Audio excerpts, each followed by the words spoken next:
Claire took the pearls first. She lifted them from the velvet drawer of June Mercer's jewelry box and held them against her throat, turning toward the dark microwave door as if it were a mirror.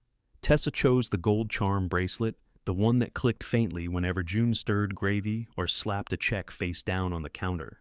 "Obviously the diamond ring should stay with the pearls," Claire said. "Obviously," Rowan repeated. She reached past both sisters for the wooden recipe box beside the stove.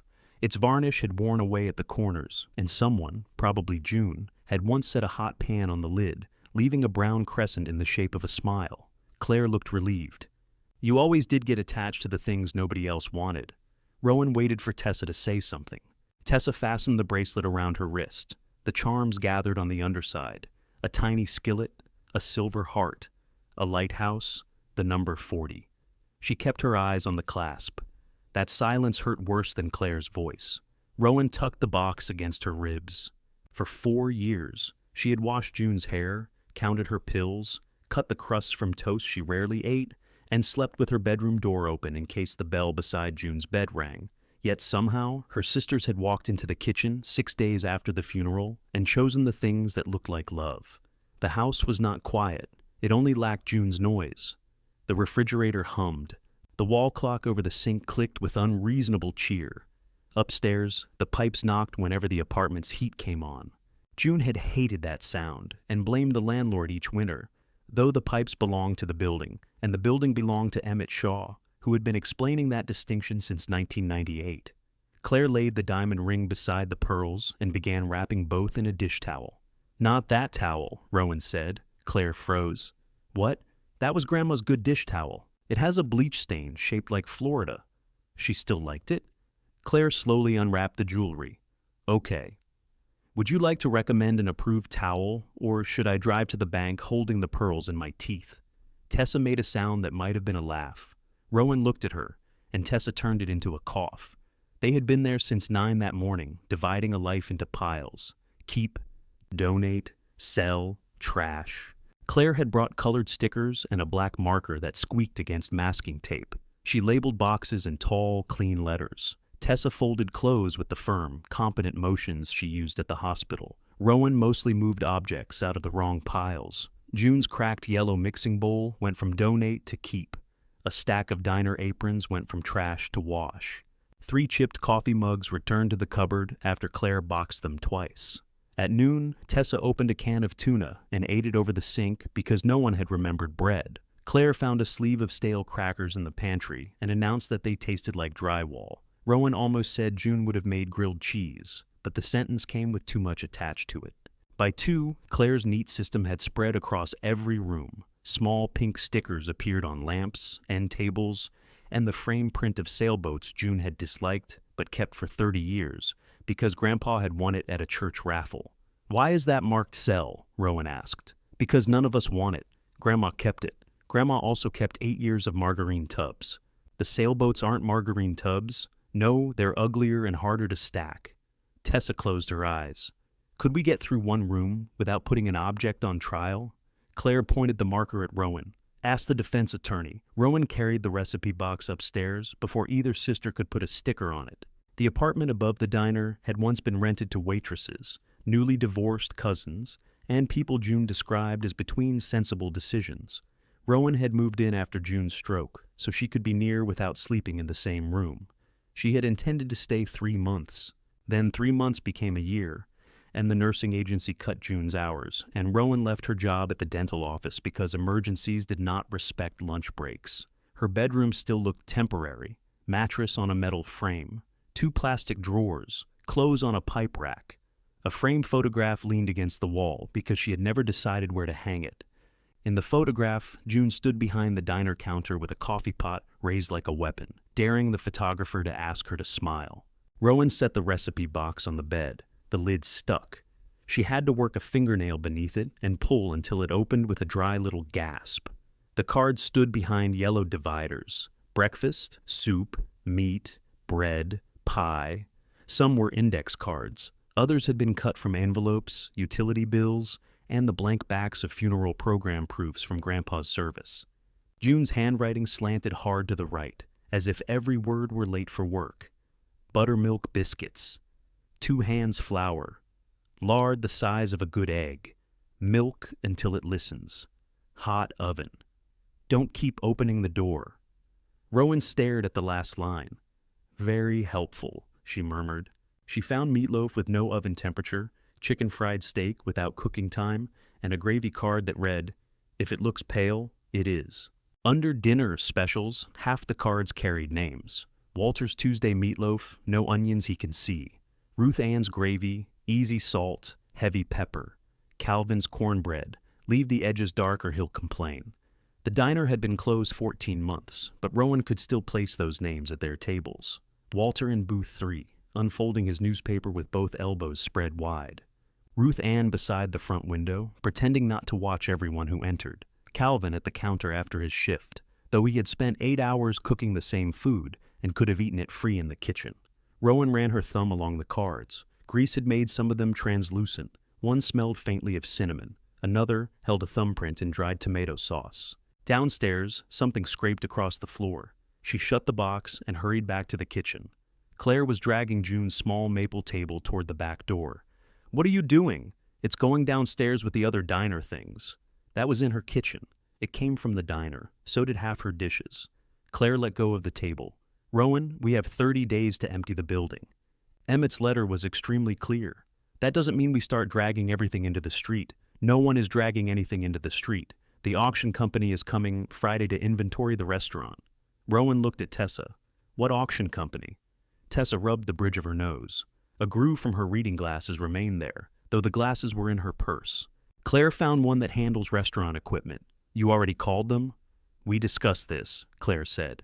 "You said we had to sell things. You didn't say you'd scheduled it?" "I didn't realize I needed to submit a permission slip." The recipe box seemed heavier beneath Rowan's arm. "What if I wanted something from downstairs? Then tell us before Friday. What if I wanted all of it?" Neither sister answered immediately. A truck hissed to a stop at the traffic light outside. Through the kitchen doorway, Rowan could see the diner's front windows below, their red Mercer's lettering backward from inside. Dust lay over the tables. The stools had been turned upside down on the counter since the day the health department's suspension became a permanent closure. Claire's face changed first. The irritation left it, replaced by caution. "All of what?" she asked. "The booths, the grill, the pie case, everything. For what?" Rowan hated that the answer sounded foolish before she even said it.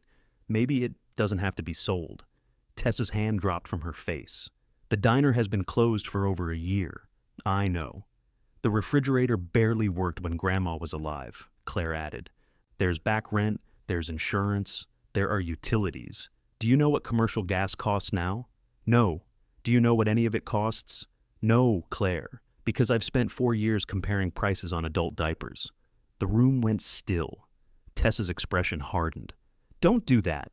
"Do what?" "Use what you did for Grandma like a knife every time we disagree with you." Rowan's grip tightened on the box. "At least I did it." Tessa stood so quickly the chair legs struck the tile. "You think I don't know that?" Claire stepped between them, not protectively but efficiently, the way someone separated 2 wet dogs. "This is exactly why we should finish today." Tessa grabbed her coat from the hook. The charm bracelet chimed at her wrist.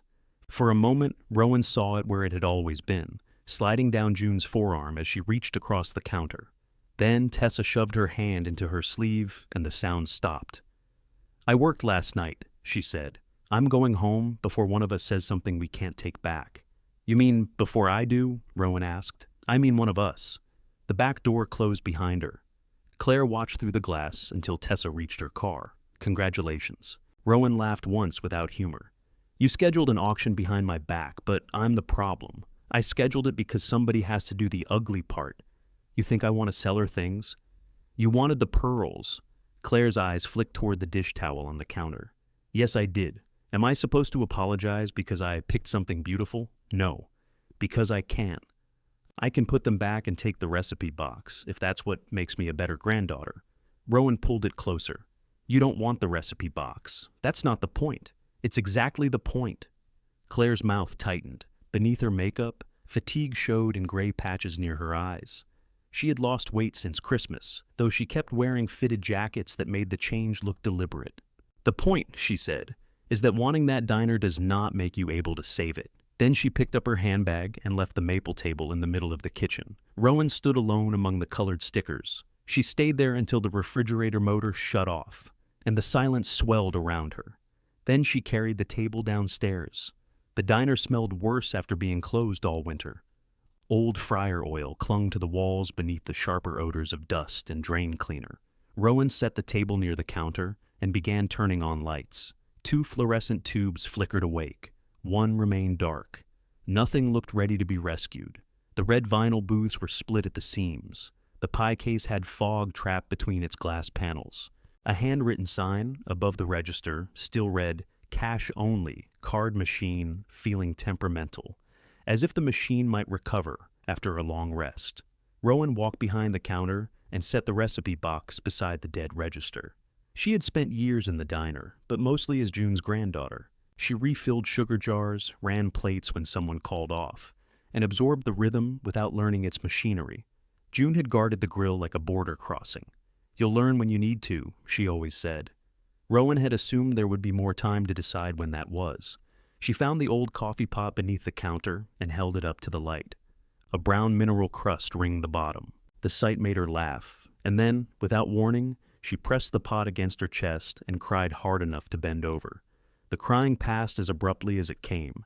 She washed her face in the hand sink, using the gritty pink soap June bought in gallon jugs. Someone knocked on the front window. Calvin Reed stood outside in a canvas work coat, pointing at the locked door. Rowan let him in. "I saw the lights," he said. "Thought either June came back or somebody forgot to pay the electric bill. Both seem equally likely." He removed his cap. Calvin was 62, broad through the shoulders, with a silver mustache and burned scars across 2 knuckles. He looked toward the empty place behind the register where June used to stand. "Heard about the auction?" he said. "It's not decided." His eyebrows rose. "Claire told Marisol Friday. Claire tells things before they're true. She usually tells them loud enough to make them true." Rowan glanced at the recipe box. Calvin followed her gaze and barked out a laugh. "She left you that? I chose it. Even better." "Why is that funny?" "Because June never wrote down a complete recipe in her life. Woman thought measurements encouraged weakness." Rowan opened the box to Calvin's cornbread and held up the card. He read it, then smiled despite himself. "She always overcooked the edges and blamed me.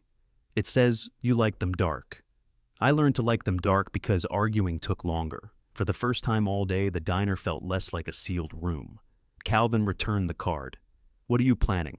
Rowan looked at the dark grill, the torn booths, and the auction sticker Claire had already placed on the pie case. "I don't know yet.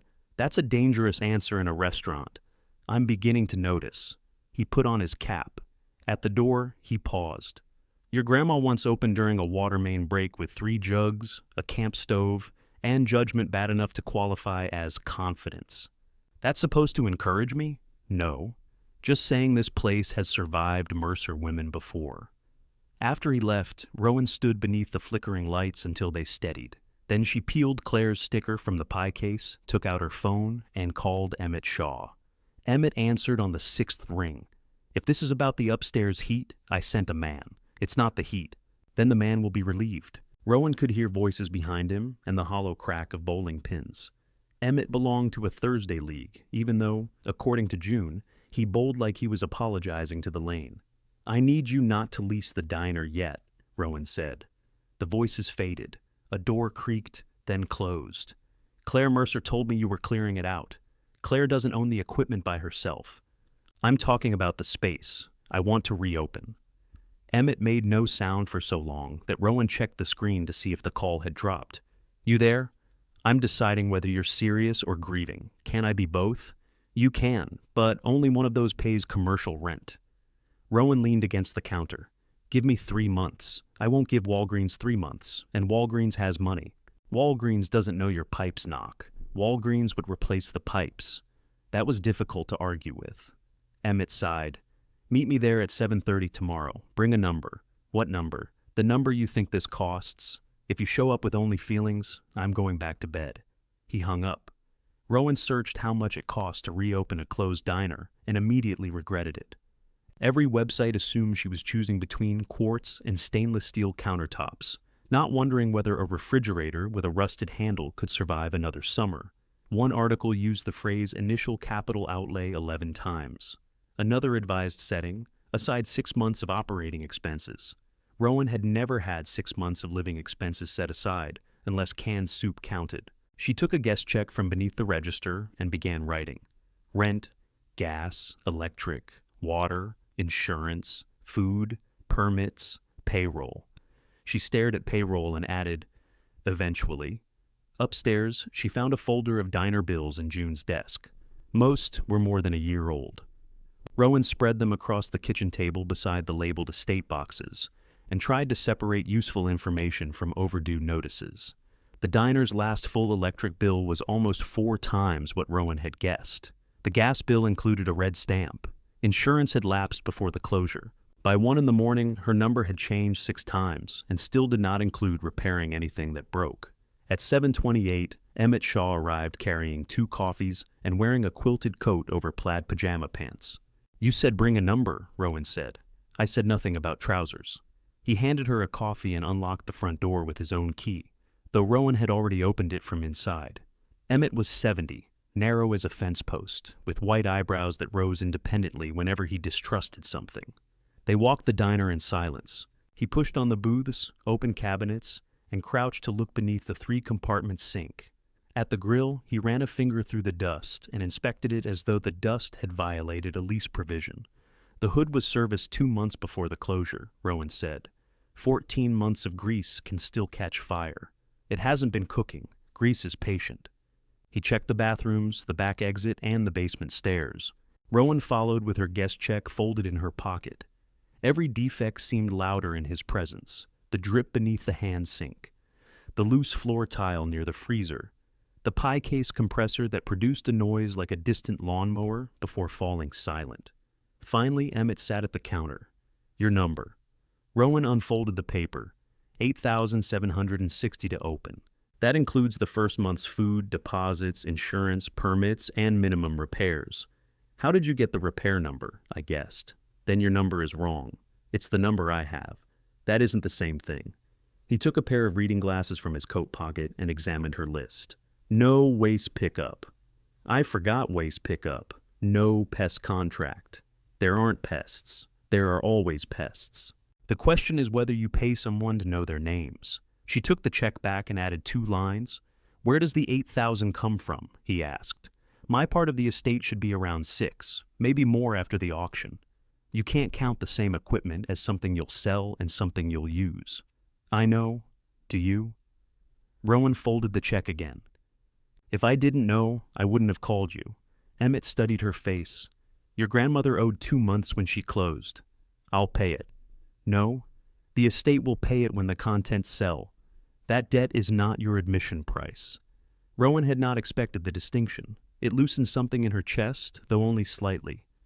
"I can give you 8 weeks, he said, "not 3 months. 8 weeks from Monday to pass inspection, carry insurance, put utilities in your name, and pay current rent. You cover utilities while you're working on the place. Miss any of it, I list the space. And Walgreens? Walgreens is Claire's word. It's a regional pharmacy, and they're not proposing marriage. They asked if I'd consider a lease. Will you, if you fail?" He said it without cruelty, which somehow made it more serious. "Why give me 8 weeks? I had the diner for breakfast every weekday from 1986 until my doctor developed opinions.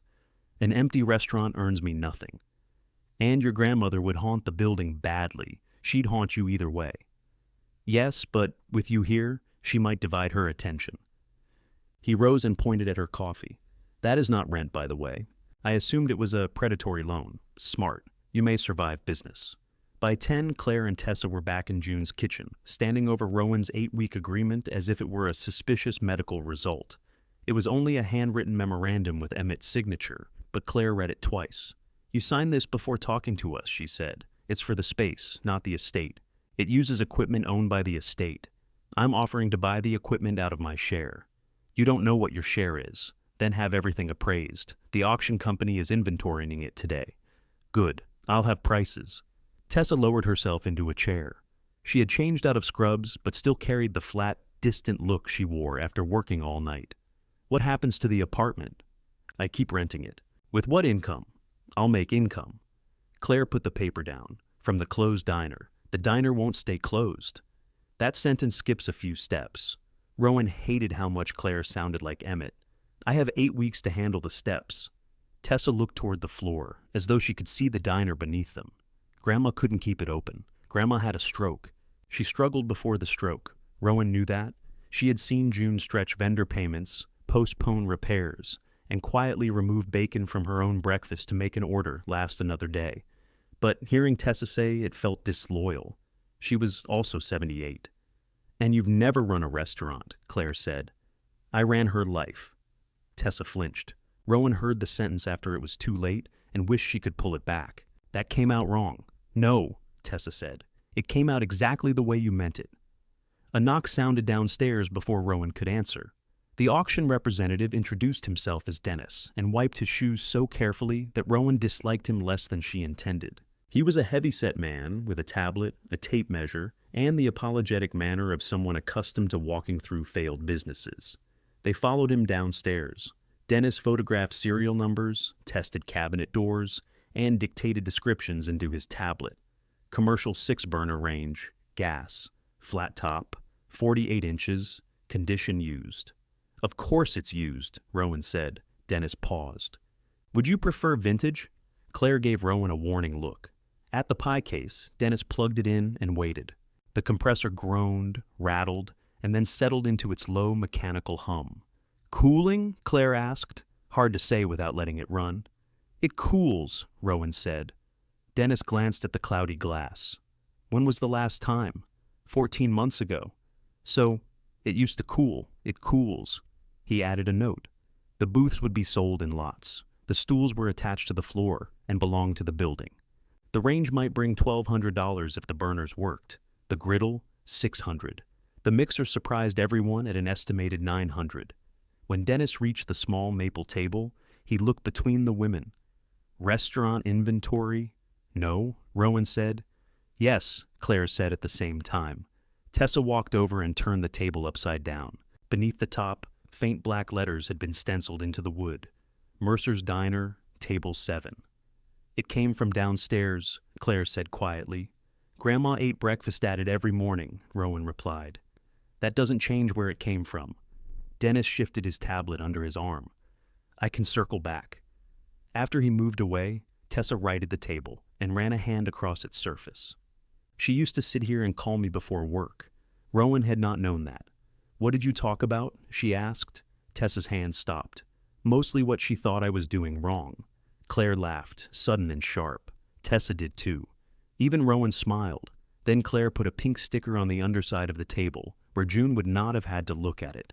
Dennis stayed 2 hours. When he finished, he emailed Claire a preliminary list and promised final estimates by Monday. Rowan asked for a copy. Claire forwarded it while standing 3 feet away, making the phone chime in Rowan's pocket. "You can make an offer before the sale," Claire said. "A real offer, not take it out of whatever I get later. My inheritance is real money. It isn't money until the estate expenses are paid." "You mean Emmett." "I mean Emmett. Funeral costs, final utilities, cleaning, and the dumpster we're going to need." Tessa turned toward the door. "I have to sleep." Rowan caught her sleeve. "Wait." Tessa looked at Rowan's hand until she released it. "I shouldn't have said I ran Grandma's life." "No. I know you helped. You know I sent money. And called." "Apparently you didn't know that part." Tessa tucked her hands into her coat pockets, hiding the bracelet again. "You didn't know everything that happened just because you were here." She left before Rowan could decide whether that was accusation or confession. Claire lingered at the counter, scrolling through Dennis's list. "You have 4 days to make an offer. I'm not delaying the sale. Emmett gave me 8 weeks. Emmett isn't the executor." The front door shut behind her. Rowan turned on the lights, placed the recipe box on the counter, and took inventory of everything she could not afford. The list was long enough to frighten her. She wrote it anyway. At the bottom, beneath the grill and mixer and pie case, she added the maple table. Then she opened June's box, looking for something cheap enough to cook as a test. The biscuit card was still where Calvin had returned it. 2 hands flour, lard the size of a good egg, milk until it listens. Rowan read the instructions 3 times, went upstairs for a bag of flour, and came back down, determined to discover what milk sounded like. The first batch of biscuits spread into one pale, glistening continent. Rowan watched through the oven window as 12 separate rounds relaxed into each other, swallowing the spaces she had left between them. Milk does not listen, she told the empty kitchen. Milk commits crimes. She had guessed wrong about June's hands. 2 handfuls of flour looked too small, so she had added a third. The dough stayed dry. Then she poured in milk until it became sticky, added more flour to correct it, and somehow ended with something wetter than where she had started. The biscuits came out flat and hard at the edges. Rowan broke one open. The center had the texture of damp upholstery. She called Calvin. He answered with a grunt. Somebody dead? Not recently. What time is it? 5:40. That's recently enough. I made the biscuits. A pause. And they're bad. You called me before sunrise to report a biscuit?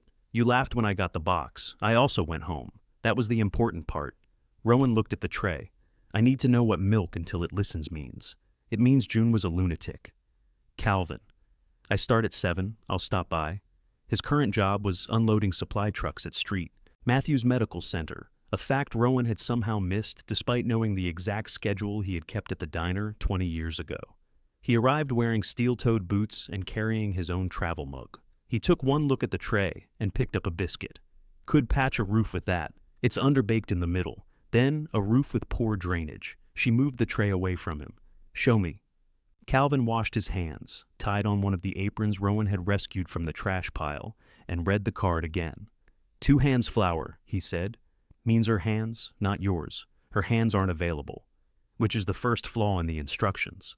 He reached into the flour and lifted 2 generous scoops, loose rather than packed. He showed Rowan how June had dragged her thumb across the top of the lard without measuring. The egg was not a literal egg, but an old diner egg, larger than the ones Rowan had bought on sale. She told me once measuring cups were invented by people who didn't trust their mothers, Rowan said.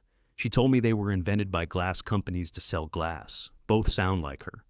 Calvin rubbed the lard into the flour with his fingertips. Don't squeeze. You're introducing them, not marrying them. He poured the milk a little at a time and folded the dough with one hand. At first it dragged noisily against the metal bowl. Then it gathered itself, pulling flour from the sides. There, he said. What? It listened. That explained nothing. Touch it. The dough was cool and tacky without clinging. It yielded beneath Rowan's finger and slowly lifted back. Calvin dumped it onto the floured counter. Your problem is, you're treating the card like a locked door. It isn't hiding the answer. It's reminding somebody who already knew. But I don't already know. So, make enough bad biscuits to learn. He let her cut the second batch. They rose unevenly but remained separate, which felt like progress. One leaned sideways. Calvin chose it, split it open, and spread butter across the steam. Needs salt. There is salt. Needs more. You complain for free now? I complained for free then. June just fed me while I did it. He ate the entire biscuit. At the front door, Emmett peered through the glass and tapped his watch. Rowan unlocked it. You're running a restaurant before you have insurance, he said. We're conducting research. Calvin held out half a biscuit. Want to invest? Emmett accepted it, inspected the crumb, and took a bite. I'll reduce the rent by nothing. Hard man, Calvin said. I brought you this. Emmett handed Rowan a folded utility transfer form. Gas company wants a deposit because the account is new. Electric may want one too. How much? Call them.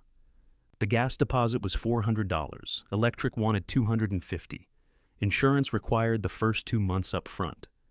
Rowan added the amounts to her guest check, while Calvin made a third batch and deliberately refused to answer questions.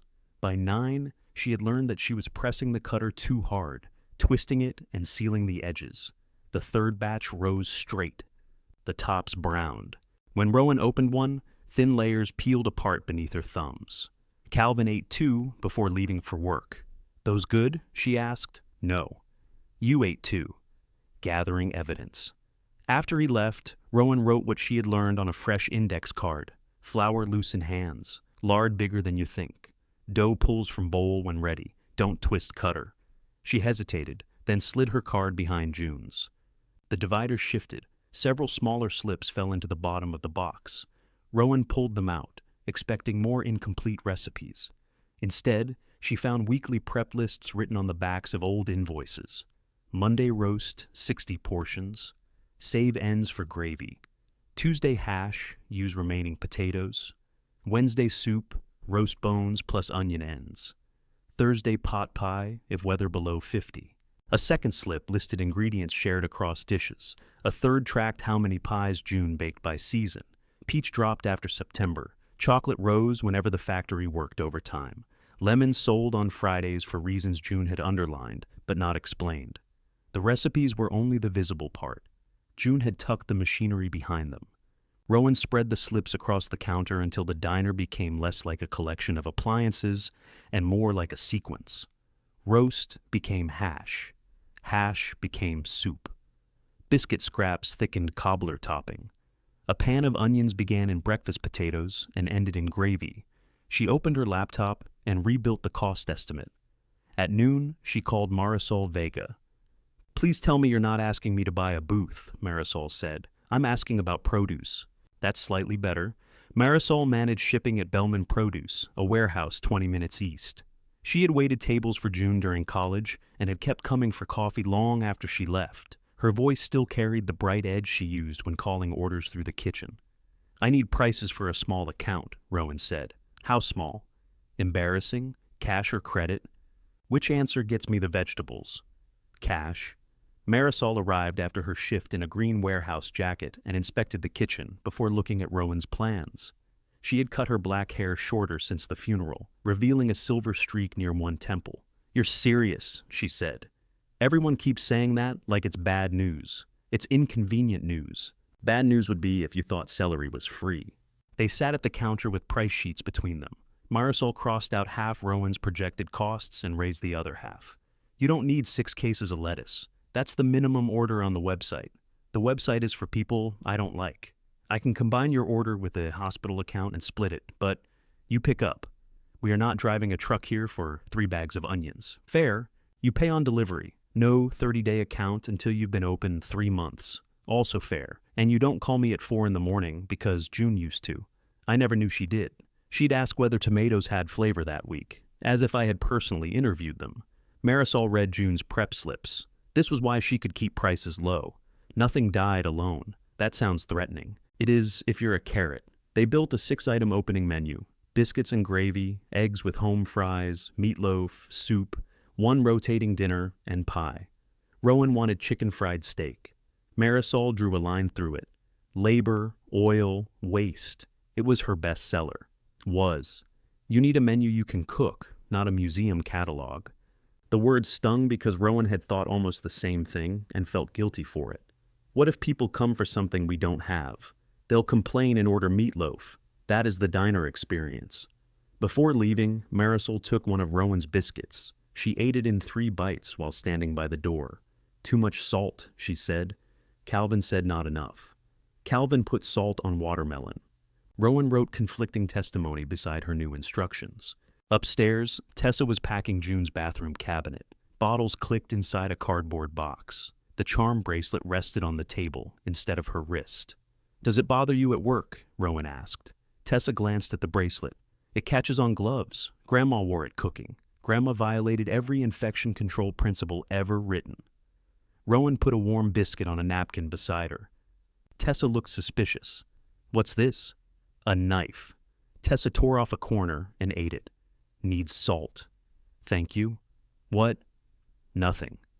Rowan showed her the equipment list and the offer she planned to send Claire. $4,800 for the range, griddle, mixer, pie case, smallwares, and 6 tables. It was below Dennis's total estimate, but avoided seller fees and hauling. Tessa read it carefully. "Do you have 4,800? I should after the estate settles. That isn't what I asked. I have 1,100. I can put the rest against my share. Claire won't accept that. It's my money. It might be your money later. Right now, it's Grandma's estate." Rowan sat across from her. "Will you support the offer?" Tessa folded the paper along its existing crease. "If the numbers are fair, they are. If Dennis says they are." Rowan heard the condition, but also the possibility. Will you tell Claire? You tell her. She already thinks I side with you because I didn't take the ring. You took the bracelet? I know what I took. Tessa's thumb rubbed the bare place around her wrist. Claire responded to the offer that evening with 3 words. We'll discuss Monday. Rowan spent the weekend cleaning. She degreased the hood until her arms shook, sorted usable pans from warped ones, and photographed her car for an online listing without publishing it. On Sunday night, she fell asleep upstairs, wearing June's old apron over her clothes. A metallic bang woke her shortly after 7 Monday morning. Rowan stumbled downstairs, expecting a pipe or a fallen pan. A truck occupied the alley behind the diner. The back door stood open. 2 men were carrying out the first red booth, its chrome feet flashing in the morning sun. Inside, the griddle's gas line had been disconnected. Blue moving blankets covered the mixer and pie case. Claire stood beside Dennis with a clipboard. Rowan stopped so abruptly that the recipe box slipped against her hip. "What are you doing?" Claire looked up. For one instant, guilt crossed her face. Then she straightened. "The sale moved," she said. "I was going to call you." "You were going to call me while they were carrying out the grill?" "The griddle," Claire said. "The grill is staying." "Wonderful. I can reopen as a restaurant that serves smoke." One of the movers stopped with half a booth in his hands. His partner, already outside, leaned backward beneath the weight. "Ma'am," the first man asked Dennis, "we setting this down?" Dennis looked at Claire. "No," Rowan said. Claire said, "Keep going." Rowan stepped into the doorway. The movers exchanged a glance. They were both older than Rowan, and large enough to move her with the booth if they chose, but neither seemed eager to try. Dennis lowered his tablet. "Let's take 5. "No one is taking anything else," Rowan said. "The purchase agreement is signed," Claire replied. "What purchase agreement?" "A restaurant liquidator made a guaranteed offer for the contents. Dennis brought it to us yesterday." "Us?" "Me. I'm the executor. You said we'd discuss my offer Monday. It is Monday. It's 7 in the morning. I didn't expect you to sleep down here. I live upstairs."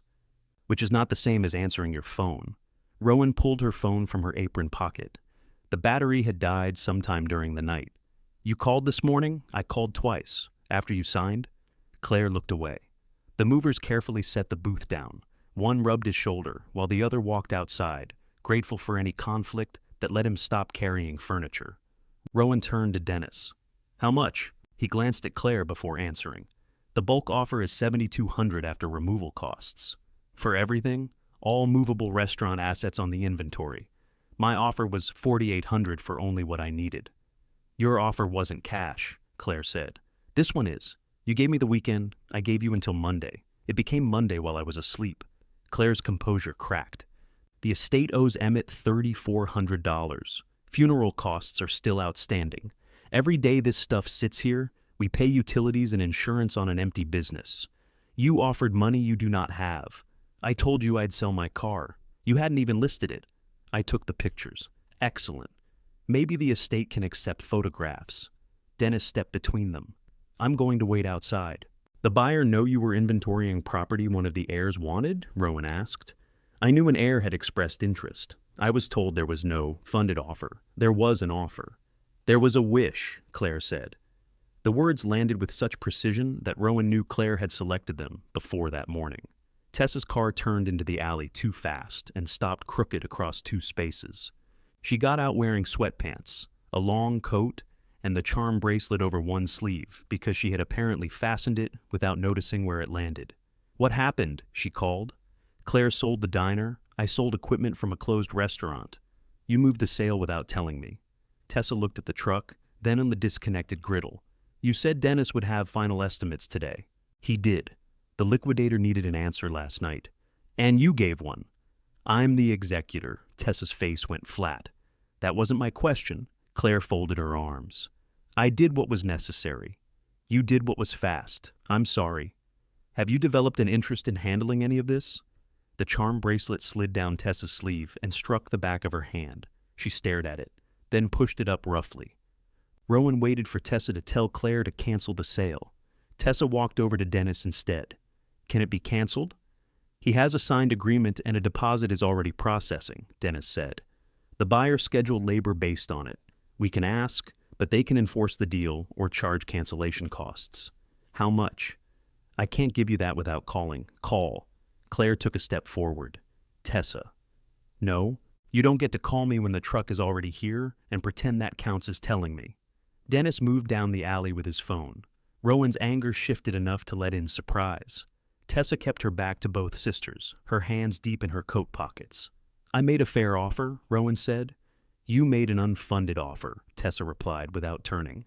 Claire was wrong not to tell us. That doesn't make the money appear. For one hopeful second, Rowan had forgotten how Tessa's support worked. It was like hospital lighting, bright, useful, and never warm. Dennis returned 5 minutes later. The buyer will release the contract for $1,200, plus labor already incurred. $1,400 total. Claire laughed. Absolutely not. It comes out of the estate, Rowan said. It comes out of all 3 shares. I'll take it out of mine. You may not have enough of a share, then I'll owe the estate. With what income? The diner that currently needs the equipment we'd be paying $1,400 not to sell. Rowan looked at Tessa. Tessa's jaw worked. If you had cash for your original offer and the fee, I'd support canceling. She doesn't, Claire said. Let her answer. I have $1,100. The movers had begun studying the sky. Tessa shut her eyes briefly. Then we can't. You mean you won't? I mean, I will not spend estate money. We don't have to protect a business you can't yet fund. Rowan felt the recipe box press against her hip. She had carried it downstairs without remembering to do so, as if June's handwriting might serve as collateral. Claire spoke more quietly. Move out of the door. No? Rowan? You could have waited until noon, and at noon, your car would still be unsold. You don't know that? I know you.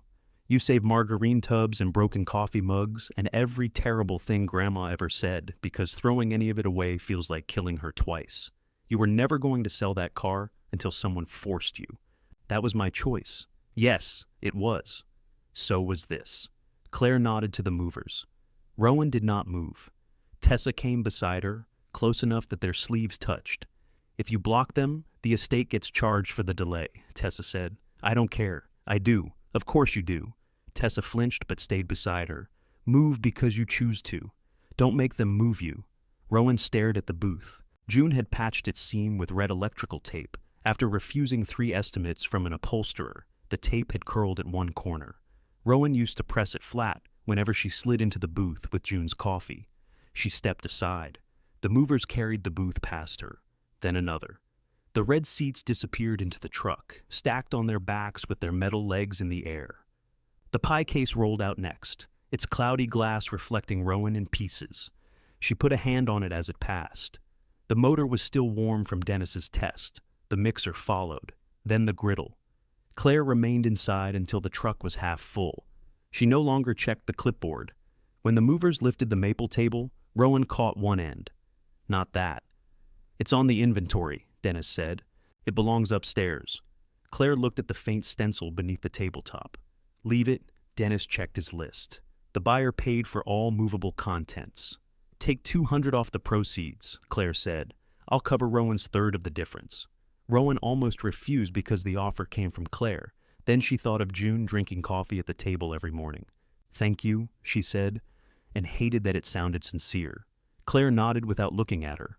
By 10, the diner echoed. Pale rectangles marked where the booths had protected the floor from years of grime. Gas fittings protruded from the wall behind the empty griddle space. The pie case left 4 clean wheel marks across the tile. The range remained because Emmett's lease classified it as a fixture. Rowan had misunderstood Dennis's estimate and felt foolishly grateful for a technicality no one had intended as kindness. The walk-in cooler remained too, though it was small, ancient, and currently warmer inside than the dining room. Claire handed Dennis the keys to the rear equipment cage, then stopped at the front door. I didn't do this to hurt you, she said.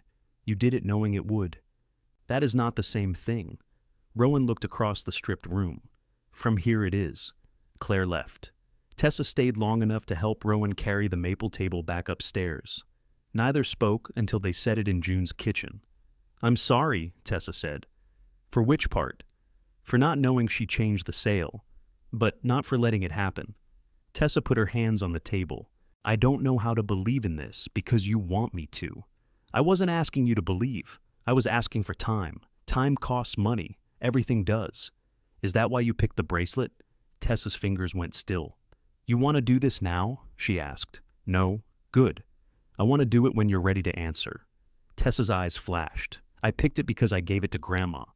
Rowan had assumed Grandpa bought all the charms. Tessa touched the tiny lighthouse. This one.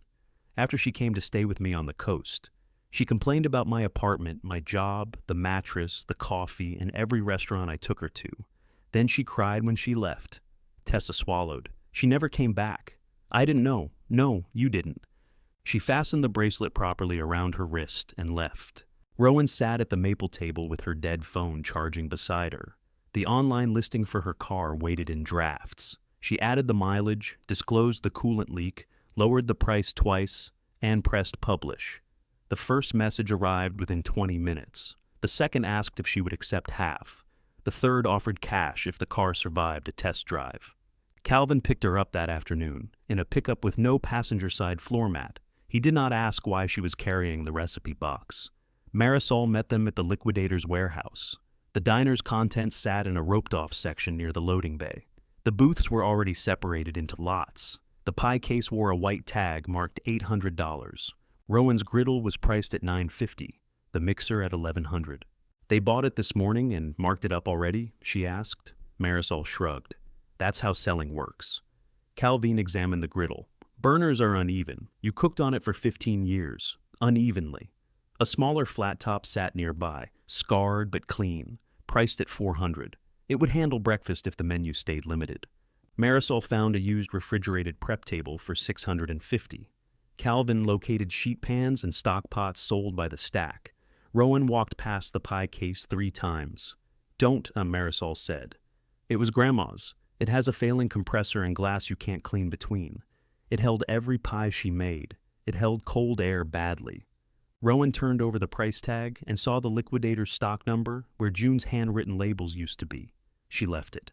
They built a list totaling $1,700. More than Rowan had, less than her car might bring. The booth stayed behind. So did the mixer. She bought 6 used chairs that did not match and found 2 tables with laminate tops the color of weak tea. At the counter, the salesman asked when she wanted everything delivered. Not yet, Rowan said. I'm waiting on a car. Back at the diner, she taped June's 6-item menu plan to the wall above the empty griddle connection. The room looked robbed. It also looked possible. The man buying Rowan's car spent more time studying the coolant stain than he did looking under the hood. That's not a leak, he said. That's a commitment. Rowan stood beside him in the parking lot with the title folded in her pocket. His name was Wade. He repaired elevators, wore a sweatshirt with the sleeves cut off, and had brought a gallon of water for the test drive after reading her listing. I disclosed it. You did. Most people write, needs a little love. Little love means transmission's gone, and the passenger door opens on turns. It hasn't done that. Good selling point. He drove the car around the block, returned, and offered $2,500. Rowan had listed it for $32, $29, $26, and I don't call you when the radiator quits. It's not the radiator. Then neither of us knows enough to be confident. They settled at $2,700. Wade counted bills against the hood. Rowan signed the title on the roof and handed him both keys, including the bent spare June had carried for emergencies, and used mostly to move the car when she disliked where Rowan parked. Wade climbed in, then rolled down the window. You need a ride? No. He looked around the diner's empty lot. You sure? Yes. The car made it to the corner without steaming. Rowan watched until it turned out of sight, then stood with $2,700 in her coat pocket and no way to leave. Tessa's sedan pulled in 15 minutes later. Rowan folded her arms. Did Wade call you? Who's Wade? The man who bought my car. I saw the listing. You were checking whether I'd really do it. I was checking whether you'd priced it badly. Tessa leaned across the passenger seat and pushed open the door. Get in. I have until 2. I didn't ask for a ride. You also don't have a car. Rowan got in. The sedan smelled like peppermint gum and hospital sanitizer. Tessa had the bracelet in the cup holder. It shifted and chimed every time they turned. Why aren't you wearing it? Rowan asked. Because it scratches patience. You could leave it at home. I could. Tessa drove them to the bank, then to the liquidator's warehouse. Rowan paid for the flat top, prep table, stock pots, pans, mismatched chairs, and 2 laminate tables. She added a used toaster after Calvin texted 3 exclamation points beside the words, "Do not buy household toaster." The total came to $1,900 with delivery. Rowan counted the bills twice. At the loading counter, Tessa examined the receipt. "You spent $70 on a toaster? It has a conveyor belt. For $70, it should carry the toast to the table. It might." Calvin didn't specify. They passed the pie case on the way out. A yellow "sold" sticker now crossed the glass. Rowan stopped. Tessa followed her gaze. Was that hers? Apparently it belongs to someone who owns a bakery in Dayton now. "I'm sorry. You could have seen it before Claire sold it." "I did see it." "No, I mean, seen it." Tessa's mouth tightened. She continued toward the exit, and Rowan immediately regretted the sentence. Tessa had come on her only morning off and was driving Rowan around without being asked. Rowan kept finding ways to turn help into evidence that it was late. Outside, cold wind moved through the loading bay. "Thank you for the ride," Rowan said. Tessa unlocked the car. "You're welcome." The equipment arrived that afternoon. The delivery men left the flat top in the middle of the kitchen because connecting gas was not included. The prep table fit beneath the pass-through window, with less than an inch to spare. Rowan plugged it in and knelt to listen. The compressor clicked on with a healthy, steady vibration. Calvin arrived carrying a 4-foot level and a tool bag. "You bought this?" He slapped the flat top. "You told me to. I said it would work. That isn't the same as endorsing your life choices." He set the level across the cooking surface. One side dipped. "Floor or equipment?" Rowan asked. "Yes." They adjusted the feet until the bubble settled. Calvin tried the toaster, which moved an empty wire belt through its heating chamber with a rusty whisper. "Beautiful," he said. "It doesn't carry anything to the table." Then Tessa was robbed. A licensed technician had to connect the gas. The quote was $480, plus parts if the shutoff valve failed. Rowan paid a deposit before she could think long enough to become afraid.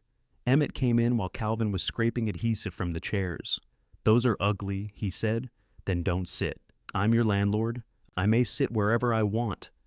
"That is not how leases work." It was worth trying. He handed Rowan a printed checklist from the county health office. None of the requirements were surprising until they acquired prices. Thermometers, sanitizer strips, lidded trash cans, a hand washing sign above a sink clearly used for hand washing. A separate mop bucket because, as Calvin explained, civilization depended on mops having their own bucket. "The inspector can come in 2.5 weeks, Emmett said. "That soon? You need more time?" "No." "Yes," Calvin said. Rowan ignored him. "Book it." Emmett pointed at the dark walk-in cooler. "That must hold temperature before inspection." "It will. You test it?" "I'm going to." "That means no." When the walk-in groaned to life, it reached 46 degrees and stopped improving. Food had to stay at 41 or below. Rowan adjusted the thermostat. Calvin cleaned dust from the condenser coil. They waited another hour. 45. "A service call is 120 just to look at it," Rowan said. "A walk-in that doesn't cool is a room," Calvin replied. "You already have rooms." The repair company could not come until Thursday. By then, Rowan's money had become columns of shrinking figures on the back of Dennis's inventory list. She taped the page beside June's menu plan and crossed out each payment as it left her account. Gas connection, $480. Insurance deposit, $612. Utility deposits, $650. Equipment and delivery, $1,900. She had less than $200 from the car and $1,100 in savings. Rent would take most of the savings. Her inheritance remained trapped behind bills and Claire's silence. Rowan texted Claire for an estate update. Claire sent a spreadsheet 3 hours later without a message. The expected remainder was $5,800 total, to be split 3 ways.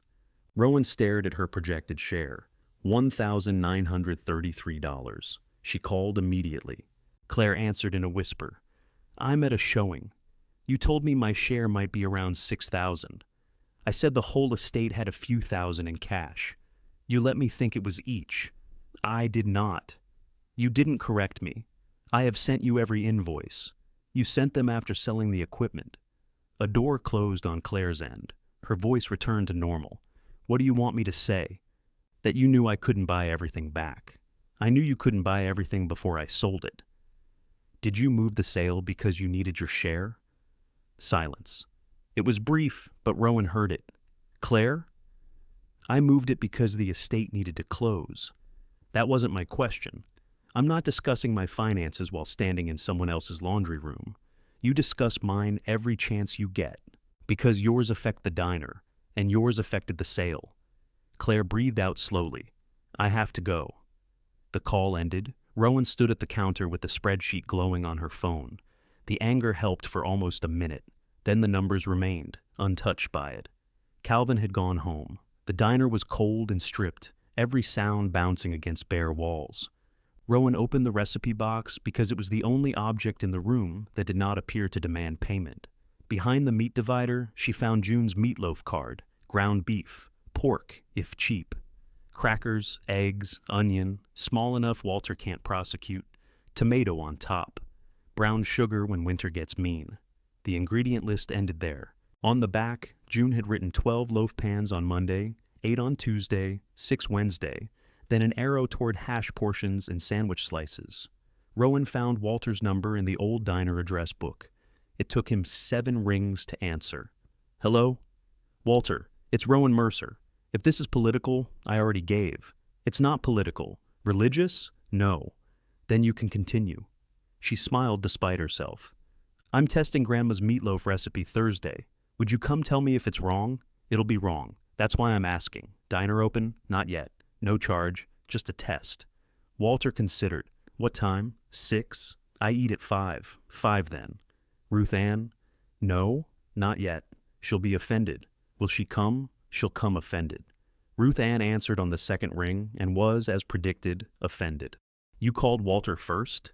He picked up slower, if that helps. It does not. Rowan invited her for gravy. Ruth Ann corrected her twice on how much pepper June used and claimed the diner's last good gravy had been made in 2011. Calvin was still cooking then, Rowan said. That explains the decline. By Thursday, 5 former regulars had invited themselves. Rowan added a note to the front door. Private recipe test, not open. No money accepted. She hoped the health department appreciated capital letters. The cooler repairman arrived that morning and replaced a relay for $238. The walk-in dropped to 39 degrees. Rowan checked the thermometer every 20 minutes as if attention alone kept it cold. She made 2 meatloaves, one following June's card and one with measurements she had developed by weighing each ingredient. Both cracked across the top. The gravy thickened into paste while she answered the door, and the biscuits came out pale because the old range oven ran cool. Walter arrived at 4:53. Wearing a pressed shirt and carrying his own newspaper. Ruth Ann entered behind him without acknowledging they had come together. Calvin took his old place at the counter. Marisol sat by the window. Emmett occupied one of the ugly chairs and rocked it experimentally. This chair's uneven, he announced. So is the floor, Calvin said. Rowan served the meatloaf. For several minutes, the only sounds were forks against plates and the toaster belt turning for no reason behind the counter. Walter swallowed. Too much onion. You can't see it, Rowan said. I can sense wrongdoing. Ruth Ann tasted the gravy and reached for the pepper shaker. You said heavy pepper. I said June's heavy, not yours. Marisol ate 3 bites before speaking. Meatloaf's dry. It's meatloaf, Walter said. That isn't a defense. Emmett asked for another biscuit. Rowan stood behind the counter, taking notes while 5 adults argued about a meal that had not existed for 14 months. The criticisms came faster than she could write, contradictory and specific and alive. Then Walter cut another slice of meatloaf. Ruth Ann poured more gravy over hers. Calvin carried his plate to the pass-through and set it down empty. Again. Next Thursday? He asked. Rowan looked around the diner. No booths, no pie case. Rent due, inspection in 11 days. Yes, she said. But you're washing dishes. Calvin turned on the faucet and looked beneath the sink. No dish soap. It's in the box by your foot. No drying rack. Use a towel. Health department loves towels. Towels are where bacteria go on vacation. You agreed to wash dishes, not narrate them. I did not agree. You assigned. He opened the box and held up a gallon jug. This is hand soap. It says lemon. Hands enjoy lemons too. Marisol began stacking plates beside him. I'll wash, you dry. With what? She tossed him a roll of paper towels. Wasteful, Calvin muttered, but tore off a sheet. Walter and Ruth Ann remained at their tables until nearly 7, arguing over whether June had used pork in the meatloaf during lean years or only when pork was on sale. Emmett ate 3 biscuits and denied it when Rowan counted the empty butter packets. After everyone left, Rowan sat at the counter and compared their complaints. Too much onion, not enough onion, dry, good crust. Gravy too peppery, gravy timid. Biscuits pale but worth taking home. You can't fix 5 memories with 1 plate, Marisol said. Then how did Grandma do it? She didn't. They complained about hers, too. Walter had left half the newspaper folded beside his plate. Across the margin, he had written meatloaf closer than I expected. Rowan tore off that strip and tucked it behind the recipe card. Calvin returned for the next test, with an actual drying rack and an invoice. Rowan looked at the paper. $23? That's what it cost. You could have told me first. You told me to wash dishes. I acquired infrastructure. I can't reimburse surprise infrastructure.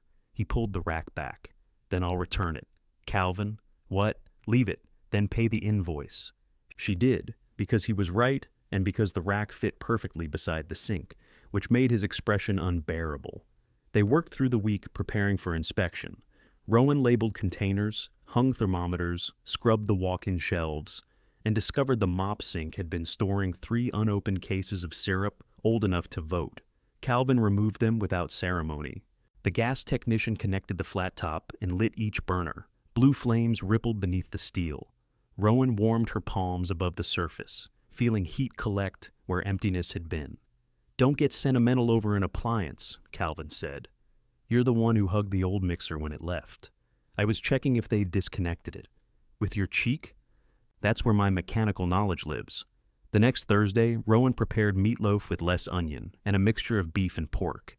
She baked the biscuits at a higher temperature and pulled them when their tops turned the color of June's old recipe cards. Marisol brought tomatoes for a soup test. Calvin made cornbread and burned the edges on purpose.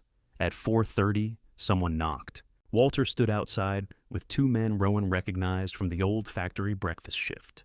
You brought people? They heard there was meatloaf. This is not open, I told them. One man held up his hands. We understand. We aren't customers. What are you? Hungry witnesses. By 5, Ruth Ann had brought a retired bookkeeper named Alice. Emmett had appeared with his bowling partner, and 3 former regulars were waiting outside, as though the capital letters on Rowan's sign constituted a challenge. You cannot invite more people, Rowan told Walter. I didn't invite, I informed. That is the same thing if you include a time and address. They ran out of clean plates. Calvin stopped pretending not to enjoy himself and worked the pass-through, calling orders that nobody had formally placed. 2 meatloaf, 1 soup, 1 plate for Ruth Ann, with the gravy in a separate county. I heard that, Ruth Ann called. Then your hearing's improved. The meal was free, but someone left a 20 beneath a coffee mug. Rowan chased Alice into the parking lot to return it. It's not payment, Alice said. It's folded paper I no longer require. I can't accept it. Then buy more coffee. This tastes inherited. Rowan put the bill back in Alice's hand. Inside, Tessa sat alone at the maple table. Rowan stopped. How long have you been here? Long enough to hear that your coffee needs an independent life. You could have called. I was driving by. Tessa lived 40 minutes away, and the diner was not on the way to anywhere she usually went. Rowan did not point that out. Want meatloaf? I ate. Want pie? You don't have pie. Rowan glanced toward the empty space where the case had stood. Right. Tessa opened her purse and took out an envelope, estate distribution, first installment. The check was for $1,500. The remainder would come after Claire finished paying final expenses. Rowan ran her finger over the amount. Claire couldn't bring it. She asked me to. Why? Because she knew you'd ask her why she moved the sale. I already asked. She knew you'd ask again. Tessa picked at the edge of the table. Did you really have this many people coming? No. Walter happened. That sentence probably explains half of Grandma's customer base. Rowan set down a plate with a small slice of meatloaf and 1 biscuit. Tessa sighed, but picked up her fork. Well? Tessa chewed. It tastes like hers. The answer should have pleased Rowan. Instead, she felt an unexpected resistance. It isn't exactly hers. No, hers was greasier. Then why did you say it was? Because the smell is the same. Tessa pulled apart the biscuit. Steam rose between the halves. Grandma called me from the hospital once, she said, after the first stroke. She said you had ruined the soup. Rowan laughed. I probably did. She said you used rosemary. The recipe said herbs. Rosemary is an herb. That was my defense. Tessa smiled at the biscuit. She complained about you for 20 minutes and then said the diner would be all right because you didn't scare easy. Rowan looked toward the flat top where Calvin was scraping grease into the trough. She never said that to me. She didn't say good things to the person they were about. That would have encouraged pride. Tessa finished the biscuit. This needs salt. You said the last one needed salt. This one needs less salt. That doesn't make sense. Now it tastes like hers. She left before Rowan could ask whether Claire had told her anything else. The inspection began with Rowan dropping the sanitizer test strips into the mop bucket. Denise Harper, the inspector, watched them disappear into cloudy water. Nervous? No. You put paper in a bucket. I'm conserving movements. Denise was in her 50s with close-cropped gray hair and the calm expression of someone who had seen worse kitchens than this one before breakfast. She checked temperatures, sinks, storage heights, ventilation, and the date on Rowan's fire suppression service. The walk-in held at 38 degrees. The prep table held at 39. The hot water reached temperature slowly enough that Rowan began bargaining with it under her breath. Denise heard. It doesn't respond to fear. That's disappointing. They had 3 corrections. A cracked cutting board had to go. The sanitizer concentration was too strong. The employee hand-washing sign needed to be visible from the sink, not taped behind a roll of paper towels. No employees yet, Rowan said. You wash your hands? Yes. Then you're the employee. Rowan threw away the cutting board, remixed the sanitizer, and moved the sign while Denise completed the report. You understand approval doesn't mean ready, Denise said. I know. It means the kitchen meets minimum requirements today. Opening is when you learn whether your systems work. I have systems. Calvin coughed from the dining room. Denise looked past Rowan. Is he an employee? Not yet. I'm a concerned citizen, Calvin said. You owe the concerned citizen $23, Denise replied, pointing at the drying rack. He told me outside. Rowan stared at him. Denise signed the approval. For one full second, Rowan could not move. She had expected a trumpet, perhaps June's voice telling her the signature was crooked. Instead, the refrigerator compressor came on and Calvin sneezed. Denise handed her the report. Good luck. Rowan hugged her. The inspector remained stiff within the embrace. We don't generally do this. Sorry, it's all right. Don't make it part of your sanitation plan. After Denise left, Rowan taped the approval beside June's menu. Calvin stood with his hands in his pockets. You opening? Friday. That's 4 days. I know. You need staff. I have me. You need staff.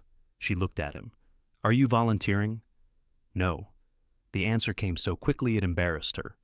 Calvin nodded toward the kitchen. I helped because June was my friend and because watching you learn was entertaining. Once you sell food, it's work. You think I expect you to work free? I think your grandmother expected everybody to give a little extra because the diner mattered. Then a little became every Friday night. Rowan heard the warning beneath his tone. June had loved people generously and used them carelessly, sometimes in the same hour. What do you want? She asked. 4 mornings a week, 6 to 11, 15 an hour. I leave on time for the hospital. I can pay 12. Then you can't afford me. I can do 14, 15. And you wash dishes without an invoice. Deal.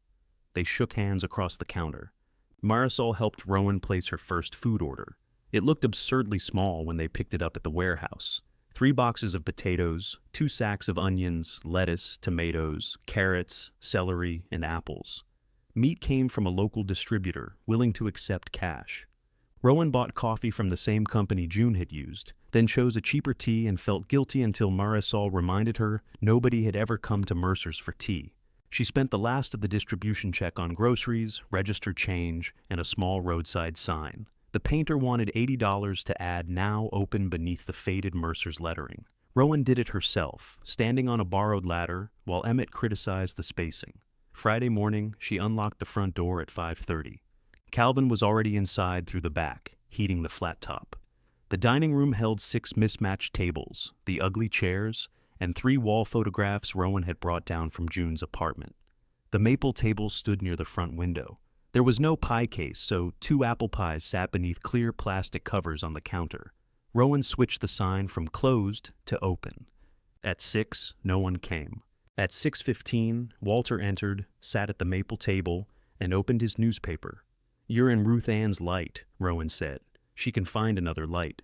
At 6:17, Ruth Ann arrived and made him move. By 6:30, every table was occupied. At 6:40, the printer began producing tickets faster than Rowan could tear them free. Calvin called for potatoes. The toaster jammed with 4 slices trapped inside, and someone at table 3 asked whether the gravy was gluten-free. Rowan looked through the pass-through at the crowded room. Then the front door opened again. Claire stepped inside wearing heels, a cream blouse, and the expression of a woman who had entered the wrong building. Rowan stared at her through the pass-through. Claire took in the occupied tables, the line forming near the door, and Ruth Ann waving an empty coffee cup with the persistence of someone flagging down a rescue boat. "I came for the final utility statement," Claire said. The toaster made a grinding noise. Calvin swore. Smoke rose from 4 trapped slices. "Unplug it," Rowan shouted. "You unplug it. I'm holding eggs." "Rowan," Claire said, "not now." A man at the counter lifted his plate. "I ordered sausage." "You have sausage. This is bacon. That is not a tragedy. It is, if you're a pig." Claire set her handbag beneath the register. "What are you doing?" Rowan asked. "Preventing Ruth Ann from crossing the room with that coffee pot." She took the pot from its warmer, grabbed 2 mugs, and moved into the dining room before Rowan could stop her. Ruth Ann allowed Claire to refill her cup, but complained about the speed. Claire smiled as if handling a difficult client. "I'm so sorry. We've been open almost an hour, so our standards are slipping." Ruth Ann looked pleased. Claire had worked summers at the diner before leaving for college, but Rowan remembered mostly the arguments. Claire hated the brown uniform June made her wear. She said it made everyone look like a baked potato. June said customers trusted brown. Now, Claire moved among the tables without hesitation. She remembered to approach Walter from the side that did not disturb his newspaper. She carried 4 plates along one arm, balanced the coffee pot in her other hand, and wrote orders on a guest check she had pulled from beside the register. At table 4, a woman asked about gluten-free gravy. "The gravy has flour," Claire said. "The eggs do not, unless something has gone very wrong." The woman ordered eggs. Rowan dropped potatoes onto the flat top. "You could have told me you knew how to do this." Claire passed a ticket through the window. "You could have asked me to a test dinner. Would you have come?" Claire met her eyes. 2 biscuits and gravy, 1 meatloaf, eggs over medium," she said, then turned away. Calvin slid a plate onto the pass. "Stop having family therapy over my food. Your eggs are too hard." "My eggs were waiting while you interrogated the volunteer waitress." "She isn't volunteering." Claire appeared beside them. "I am absolutely not volunteering." "Then stop working. Hire someone. I opened 48 minutes ago." "Exactly." The toaster released its blackened bread after Calvin struck the side with a spatula. Smoke drifted toward the dining room. Emmett opened the front door and propped it with a chair. "Ventilation problem," he announced. "You're letting cold air in," Rowan said. "You're letting smoke out." The next hour passed in broken pieces. Rowan lost 1 ticket beneath a plate. Calvin cooked 3 orders of eggs twice and 1 order, not at all. Claire discovered there were no spoons at table 2, because Rowan had left half the silverware upstairs after polishing it. Walter sent back his meatloaf because it was cold. "It's 8 in the morning," Rowan told him. "Meatloaf is lunch. Then don't list it on the menu at 8. He was right, which made her angrier. At 9, the crowd thinned. At 9:15, 6 employees from the hardware store came in together. Rowan ran out of sausage at 10. She removed it from the menu board, and 3 people immediately ordered it. At 11 sharp, Calvin untied his apron. "You're leaving?" "I work at the hospital. We're still busy. We agreed 6 to 11. I know what we agreed, but look, I am looking." Every table was occupied again. Claire was clearing plates while taking an order from a couple at the maple table. The printer produced another ticket. "I'll pay you for another hour," Rowan said. "You can't pay me enough to get fired from the job with health insurance." Calvin, no. He washed his hands and put on his coat. Rowan felt the refusal like abandonment, though she knew he had warned her exactly. Calvin paused at the back door. Turn the flat top down on the right. It runs hot. Meatloaf in the oven, potatoes in the warmer. You have enough gravy for maybe 6. That's it? That's an entire plan. He left. Claire came behind the counter and tied on an apron without asking. I can cook, Rowan said. I didn't say you couldn't. You're thinking it very loudly. I'm thinking you cannot cook, serve, wash dishes, make change, and answer why there's no sausage at the same time. What do you suggest? I suggest you stop treating every fact as an insult. Claire began loading the dishwasher. Her cream cuffs darkened where water splashed them. Rowan turned the flat top down. They made it through lunch. Not elegantly, but nobody left unfed. The last customers departed at 2:20. Rowan locked the door and leaned against it. Claire sat at the counter, rubbing one foot through her stocking. She had broken the heel cap off one shoe. Her blouse carried gravy near the collar and coffee down the front. You look terrible, Rowan said. So do you. I'm dressed for it. Claire laughed once. Rowan put 2 slices of apple pie on plates. Without the case, the pies had spent the morning beneath plastic covers, looking homemade in a way June would have considered unprofessional. Claire took a bite. This isn't Grandma's, Marisol's recipe. It's good, I know. Claire ate another bite. You're allowed to say thank you. Thank you for helping. You're welcome. The words sat between them, simple and awkward. Rowan counted the register. $846.13. She did it twice, convinced she had included the starting change. After subtracting tax, food estimates, Calvin's pay, and the utility costs she had guessed for the day, the number shrank but did not disappear. Claire watched her write. That's decent, she said. For a disaster? For a first day. You sound disappointed. I'm not. Claire set down her fork. I didn't sell the equipment because I wanted you to fail. You keep saying that because you keep not believing me. You knew I'd have to buy it back for more. I knew the estate needed cash. I knew you had $1,100 in a broken car. I knew Grandma nearly lost this place twice before the stroke, and nobody told you because she made everyone promise not to. Rowan stopped writing. Nobody, me, Tessa, Emmett, probably Marisol.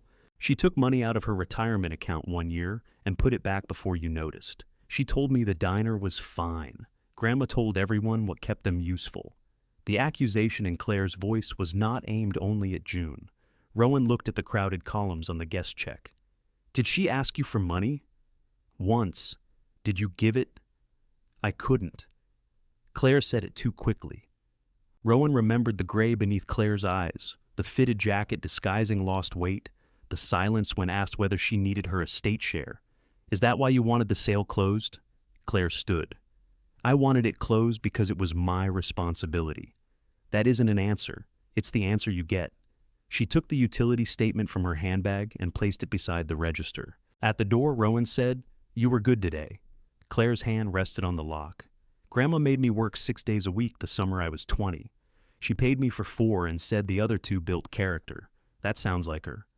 I would have preferred money. She left in 1 good heel and 1 damaged one. Rowan hired Nina Bell that afternoon. Nina had eaten breakfast at the counter and returned after closing in response to the help wanted note Rowan taped beneath the hours. She was 43, wore her red hair in a knot secured with a pencil, and had worked at a chain restaurant near the interstate until management began timing bathroom breaks.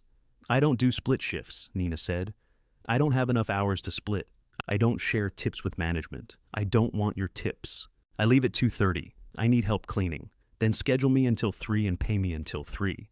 Rowan liked her immediately.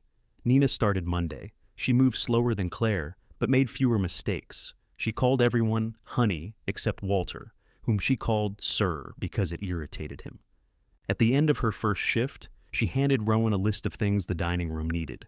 A bus tub, 2 more coffee pots, sugar packets that did not clump, and a sign telling customers to wait to be seated. They've never waited to be seated, Rowan said. They can learn. They're old. So are stop signs. Rowan bought the bus tub and delayed the rest. The diner developed a rhythm that almost resembled control. Calvin arrived at 6 and left at 11. Nina stayed through lunch. Rowan came down at 4:30 to start biscuits and remained after closing to prep the next day. The menu changed according to June's slips. Monday roast became Tuesday hash.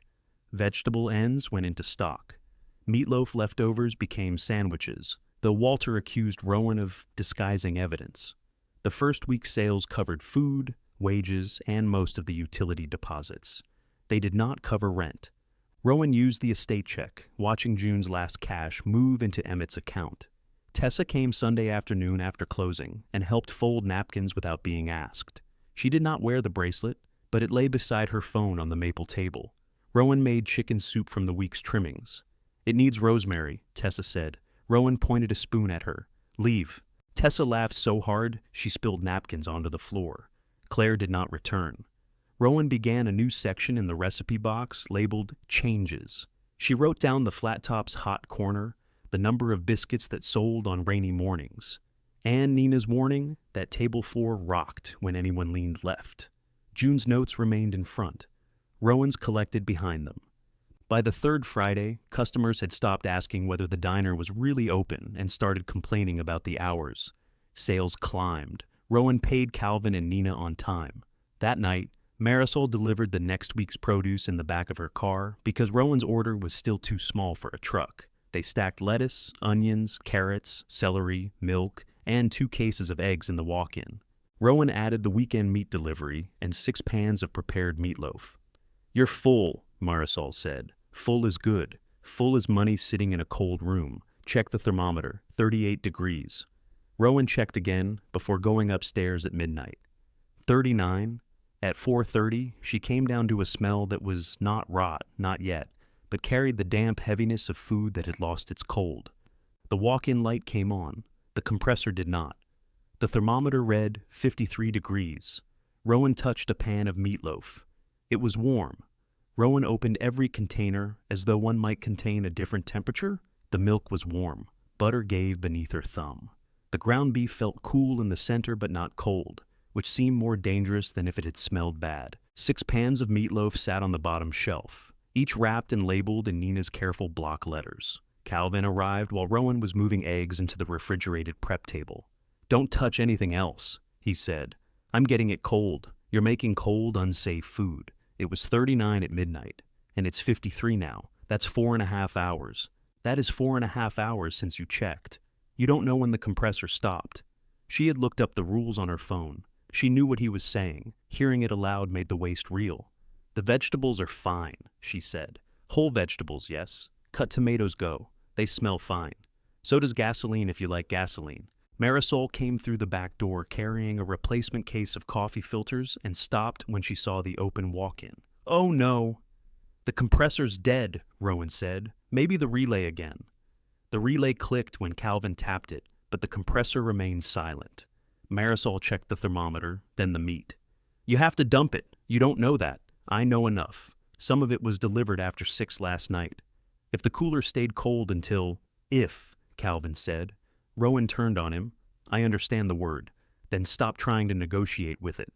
Nina arrived at 5:30 and found them standing around the first meatloaf pan. No one had thrown anything away. She took off her coat. "We opening? I don't know," Rowan said. "That means no. It means give me a minute." "It's 28 degrees outside," Rowan said. "We could put sealed things in tubs by the back door until the repairman comes." Calvin shook his head. "What?" "Restaurants use ice. They use ice before food sits warm all night.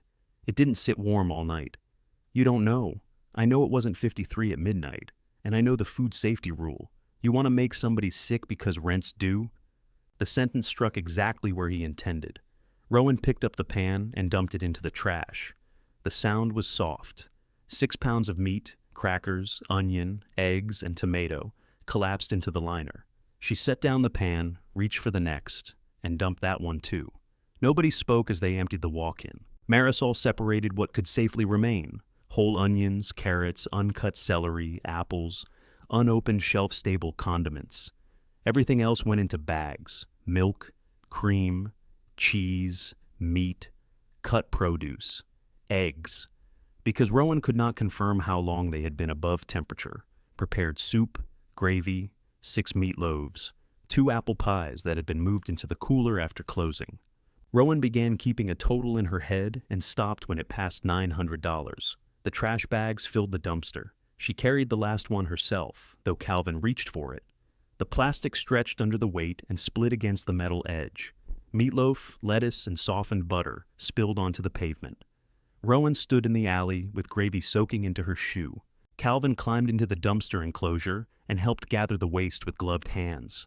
"Go inside. I can do it. Then get another bag. I said I can do it. You're standing in food. It's my food. It's garbage." Something in Rowan tore.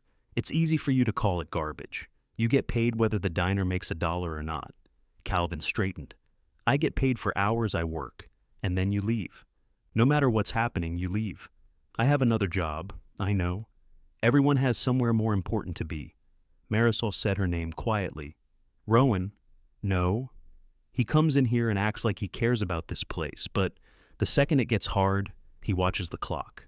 Calvin climbed out of the enclosure. Gravy streaked one knee of his work pants. "We agreed on hours. June never would have walked out in the middle of a rush." "I'm not June." "No." She stayed. Calvin went very still. Marisol closed her eyes. Rowan could have stopped. She heard herself and knew she should stop. Instead, fear kept talking in her voice. "If this diner actually mattered to you, you'd stay when I needed you." Calvin removed his gloves one finger at a time. June used to say that exact thing. The anger drained from Rowan so quickly she felt cold. "I didn't mean, yes, you did." She'd say the diner mattered, so I should stay past my shift. Then it mattered, so I should come in on my day off. Then it mattered more than whatever I had planned, because customers were waiting. "I'm not asking you to work free. You're asking me to prove I care by giving you time I didn't sell." Rowan looked down at the split bag. Calvin walked inside. When he returned, he carried his coat and the apron he had worn that morning. "Take today," Rowan said. "We're closed anyway. Come back Monday." He folded the apron once and put it on top of the dumpster lid. "I won't be back Monday." "Calvin, you need a cook who can give you this place." "I can't. I don't want the place from you. You just asked for it." He got into his truck. Rowan followed to the driver's window. "I was scared. So was June, most of the time. That doesn't make us the same. Then don't make the same choices." He drove away. Nina had placed a closed equipment failure sign in the front window. Walter stood outside reading it with his newspaper tucked beneath one arm. Rowan unlocked the door. "How long?" he asked. "I don't know." "What broke?" "The walk-in."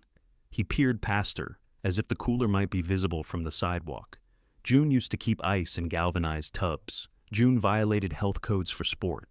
True. Ruth Ann pulled into the lot. She lowered her window. "You open?" "No," Walter called. "I asked Rowan." "No," Rowan said. Ruth Ann frowned. "You should put up a sign." "There is a sign. I thought it meant the toaster." They left together, Walter getting into Ruth Ann's car after first pretending he had somewhere else to go. The repairman arrived shortly before noon. He removed the lower panel, checked the electrical connections, and delivered the verdict without ceremony. Compressors seized. How much? Replacement with labor, around $1,600. Depends what I find once it's out. Rowan gripped the counter. "You replaced the relay last week. The relay failed because the compressor was drawing too much current. I told you it might. You said it could last. It could have. It lasted 6 days. That's included in could. The soonest he could install a rebuilt compressor was Monday morning. He needed $800 to order it. Rowan's business account held $912. Rent was $875. She paid the deposit. Nina sat at the counter while Rowan wrote the check. "How much do you have left?" "Enough." "That isn't a number. It's the number you need." Nina gave her a long look. "My check clears today?" "Yes. If it doesn't, I don't come back. It will." "Good." She gathered her coat, then stopped beside Calvin's apron. "You want me to call him?" "No." That answer come from pride or good judgment? I can't tell anymore. Nina left the apron where it was. Tessa arrived after Rowan texted only, "Cooler broke, closed." She came straight from work, carrying 2 bags of ice even after Rowan told her the food was gone. "I panicked at the gas station," she said. They poured the ice into the hand sink and used it to cool bottled water because there was nothing else left. Tessa helped scrub the empty cooler shelves. She did not ask what the food had cost until Rowan told her. 900, maybe 11, Rowan said. I stopped adding. Tessa wiped the same shelf twice. "Do you need money?" The question was careful. Rowan heard what it cost her sister to ask. "I need 1,600 for the repair. I paid half. I can give you 5. No, why not? Because I can't keep the diner alive by pulling money out of you. You kept Grandma alive by letting me send money. That was different. How? Rowan rinsed the cloth. It was her money. No, it wasn't. It was mine. The correction hung between them. Tessa leaned against the empty shelf. I sent money because I couldn't come every time. Then you acted like the money didn't count because you were the one who stayed. It counted. You never said that. I thought you knew. That seems to be our family motto. Rowan sat on an overturned produce crate. The walk-in smelled of bleach and warm metal. I told Calvin if the diner mattered to him, he'd stay. Tessa winced. Grandma used to say that. I know. Did he quit? Yes. That sounds like him. You knew he'd quit before. Twice. Once for 3 months, once for a year. She always got him back. How? She apologized. Grandma did not apologize. She made peach cobbler and left it on his porch with his name written on the foil. That isn't an apology. It was the longest sentence she could manage. Rowan rubbed her palms over her face. Tessa took out her phone. Take the 500. No? Then let me lend it. I said no. You also said you had enough. I have $37 after payroll clears. Tessa stared at her. How are you buying food when the cooler is fixed? I can use the prep table. Smaller deliveries, limited menu. With what money? Saturday sales. You're closed Saturday. Not anymore. Without Calvin, without a walk-in, with $37, the idea sounded reckless even to Rowan. But the gas range worked. The prep table worked. Dry ingredients remained. Potatoes, onions, apples, and carrots were safe. Marisol could sell her 1 day's worth of meat instead of a week's. I can open with biscuits, eggs, hash, soup, and 1 meatloaf, Rowan said. Everything fits in the prep table. Where do you get the meat? I haven't figured that out. Tessa held out her phone. Then take the money. Rowan shook her head. Tessa transferred it anyway. Rowan's phone chimed with the notice. You can send it back, Tessa said. After you open. That is manipulative. I learned from professionals. The 500 paid for a small food order, 2 rented insulated boxes, and Nina's Saturday wages. Marisol added Rowan's pickup to her own route and refused mileage money only because she was already going to the warehouse. Rowan kept the menu to 4 items. She did Calvin's job and her own. Nina carried the dining room. The biscuits leaned. The eggs came out late. Rowan scorched 1 pan of potatoes and served the second. By noon, her shirt stuck to her back and every muscle in her arms trembled. Customers waited. Some complained. Walter ate soup because there was no meatloaf until lunch and said he had survived worse decisions. Ruth Ann refilled coffee for the next table without asking permission. At 2, Rowan locked the door and counted $609. Enough for the remaining compressor payment if Sunday came close. Not enough for rent. Nina placed Calvin's folded apron beside the register. You cooked like somebody was chasing you. Someone was. No, bills don't hold spatulas. You did that part. She collected her tips and left. Rowan sat alone at the counter. Behind her, June's recipe box stood open to the biscuit card. Rowan read the familiar lines, then turned to her own notes behind it. Don't twist cutter. Higher oven. More salt than Marisol says, less than Calvin says. She removed the card, crossed out Calvin's name, then stared at what she had done. After a moment, Rowan wrote it back in. She took Calvin's apron, the meatloaf card, and a clean sheet of foil upstairs. The next morning, before opening, she baked a peach cobbler. The cobbler came out with juice bubbling over one side and a strip of crust pale along the other. Rowan nearly started again. Then she remembered that an apology did not become more sincere because the pastry was symmetrical. She wrapped the pan in foil and wrote Calvin across the top. Beneath his name, she added, I was frightened, but that is not an excuse. You gave me the hours we agreed on. I tried to make you feel guilty for having a life outside this diner. I'm sorry. She reread it twice, resisting the urge to add anything about the cooler, rent, June, exhaustion, or gravy on her shoes. Explanations waited behind every sentence like people trying to board a bus. At 5:15, Rowan carried the warm pan 3 blocks to the nearest bus stop. The route dropped her half a mile from St. Matthew's. By the time she reached the hospital loading dock, her fingers had gone numb around the foil. Calvin stood inside a tractor trailer, guiding a pallet jack over the lift gate. He saw Rowan and did not smile. You're not supposed to be back here. I brought protective equipment. She held up the cobbler. Calvin lowered the pallet. I'm working. I know. I'm not asking you to stop. She set the pan on a concrete barrier and stepped away. His eyes moved across the writing. You copied June, he said. The cobbler, yes, not the apology. He read it again. I shouldn't have said this place mattered more if you stayed, Rowan said. I shouldn't have compared you to her either. You compared me badly. That part was especially rude. Calvin's mouth moved at one corner, but he kept it from becoming a smile. I don't expect you to come back, Rowan said. I wanted you to know I understand why you left. Do you? I understand that agreement means agreement even when I'm scared. A forklift beeped behind him. Calvin moved aside and waved the operator through. What's your plan today? He asked. 4 items. Nina's serving. Tessa said she'd help until noon. Tessa can't carry coffee. She carries lungs. Lungs don't slosh. I'll keep her away from the urn. The forklift passed. Calvin looked at the foil again. Peach? I think so. Grandma's card said 2 cans gold and 1 can summer. I used peaches. Gold meant canned peaches. Summer meant fresh. I used both. Then yes, peach. Rowan began walking away. Rowan, she turned. I'm not coming in today. I know. I'll eat the apology. That's all it's for. Calvin lifted the pan. Crust's pale. I know. Good. Tessa was already at the diner when Rowan returned. She wore one of June's brown aprons over jeans and a dark green sweater. You look like a baked potato, Rowan said. Tessa glanced down. Claire used to say that. She was right. Nina arrived carrying a travel mug and stopped at the sight of Tessa. Who's this? My sister? Does she work? Tessa said. I've been employed since I was 16. Not what I asked. Nina gave her a guest check pad and pointed toward the dining room. Tables have numbers. Coffee's behind the counter. If Walter tells you he always gets something free, he's lying. I heard that, Walter called from outside the locked door. Nina checked the clock. We have 3 minutes. Start coffee. Tessa poured grounds into the filter basket, then looked at Rowan. How much? 2 scoops? This scoop? No, the blue one. There is no blue one. Rowan searched the shelf. The blue scoop sat in the flour bin because Calvin had used it the previous morning. Tessa held it up.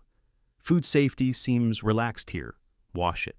At 6, Rowan unlocked the door. Sunday was slower than Saturday, but less forgiving. People came in groups after early services, asking for tables Rowan did not have. Tessa carried 2 coffees in separate trips. She wrote eggs normal on one ticket and had to return to ask what normal meant. At table 3, an accountant named Dennis, not the auction representative, as he immediately clarified, asked for rye toast. We have white or wheat, Tessa said. June had rye. June also had a pie case. We've all suffered losses. Nina turned away so the table would not see her laugh. By 10, Tessa had found a rhythm. She remembered drink orders, kept the cups filled, and stopped asking Rowan what every customer meant. The bracelet lay beside the register, safely out of the way. Each time Rowan reached for change, the charms clicked against the drawer. The meatloaf sold out at 11:30. Rowan stretched the remaining soup with stock, but did not water it past recognition. Walter ordered hash and announced it was better than soup anyway. When the doors closed at 2, the register held $781. Tessa sank onto a chair. My feet hurt. Character, Rowan said. Pay would be better. Rowan counted $500 and put it in an envelope. What's that? Tessa asked.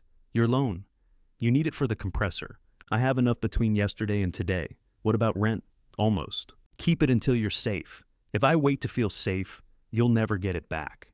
Tessa accepted the envelope. You know this doesn't settle everything. I know. But it settles this. Yes. Tessa tucked the money into her purse, then fastened the bracelet around her wrist. Next time, I want a better apron. There's a blue one upstairs. You gave me brown on purpose? I wanted to build character.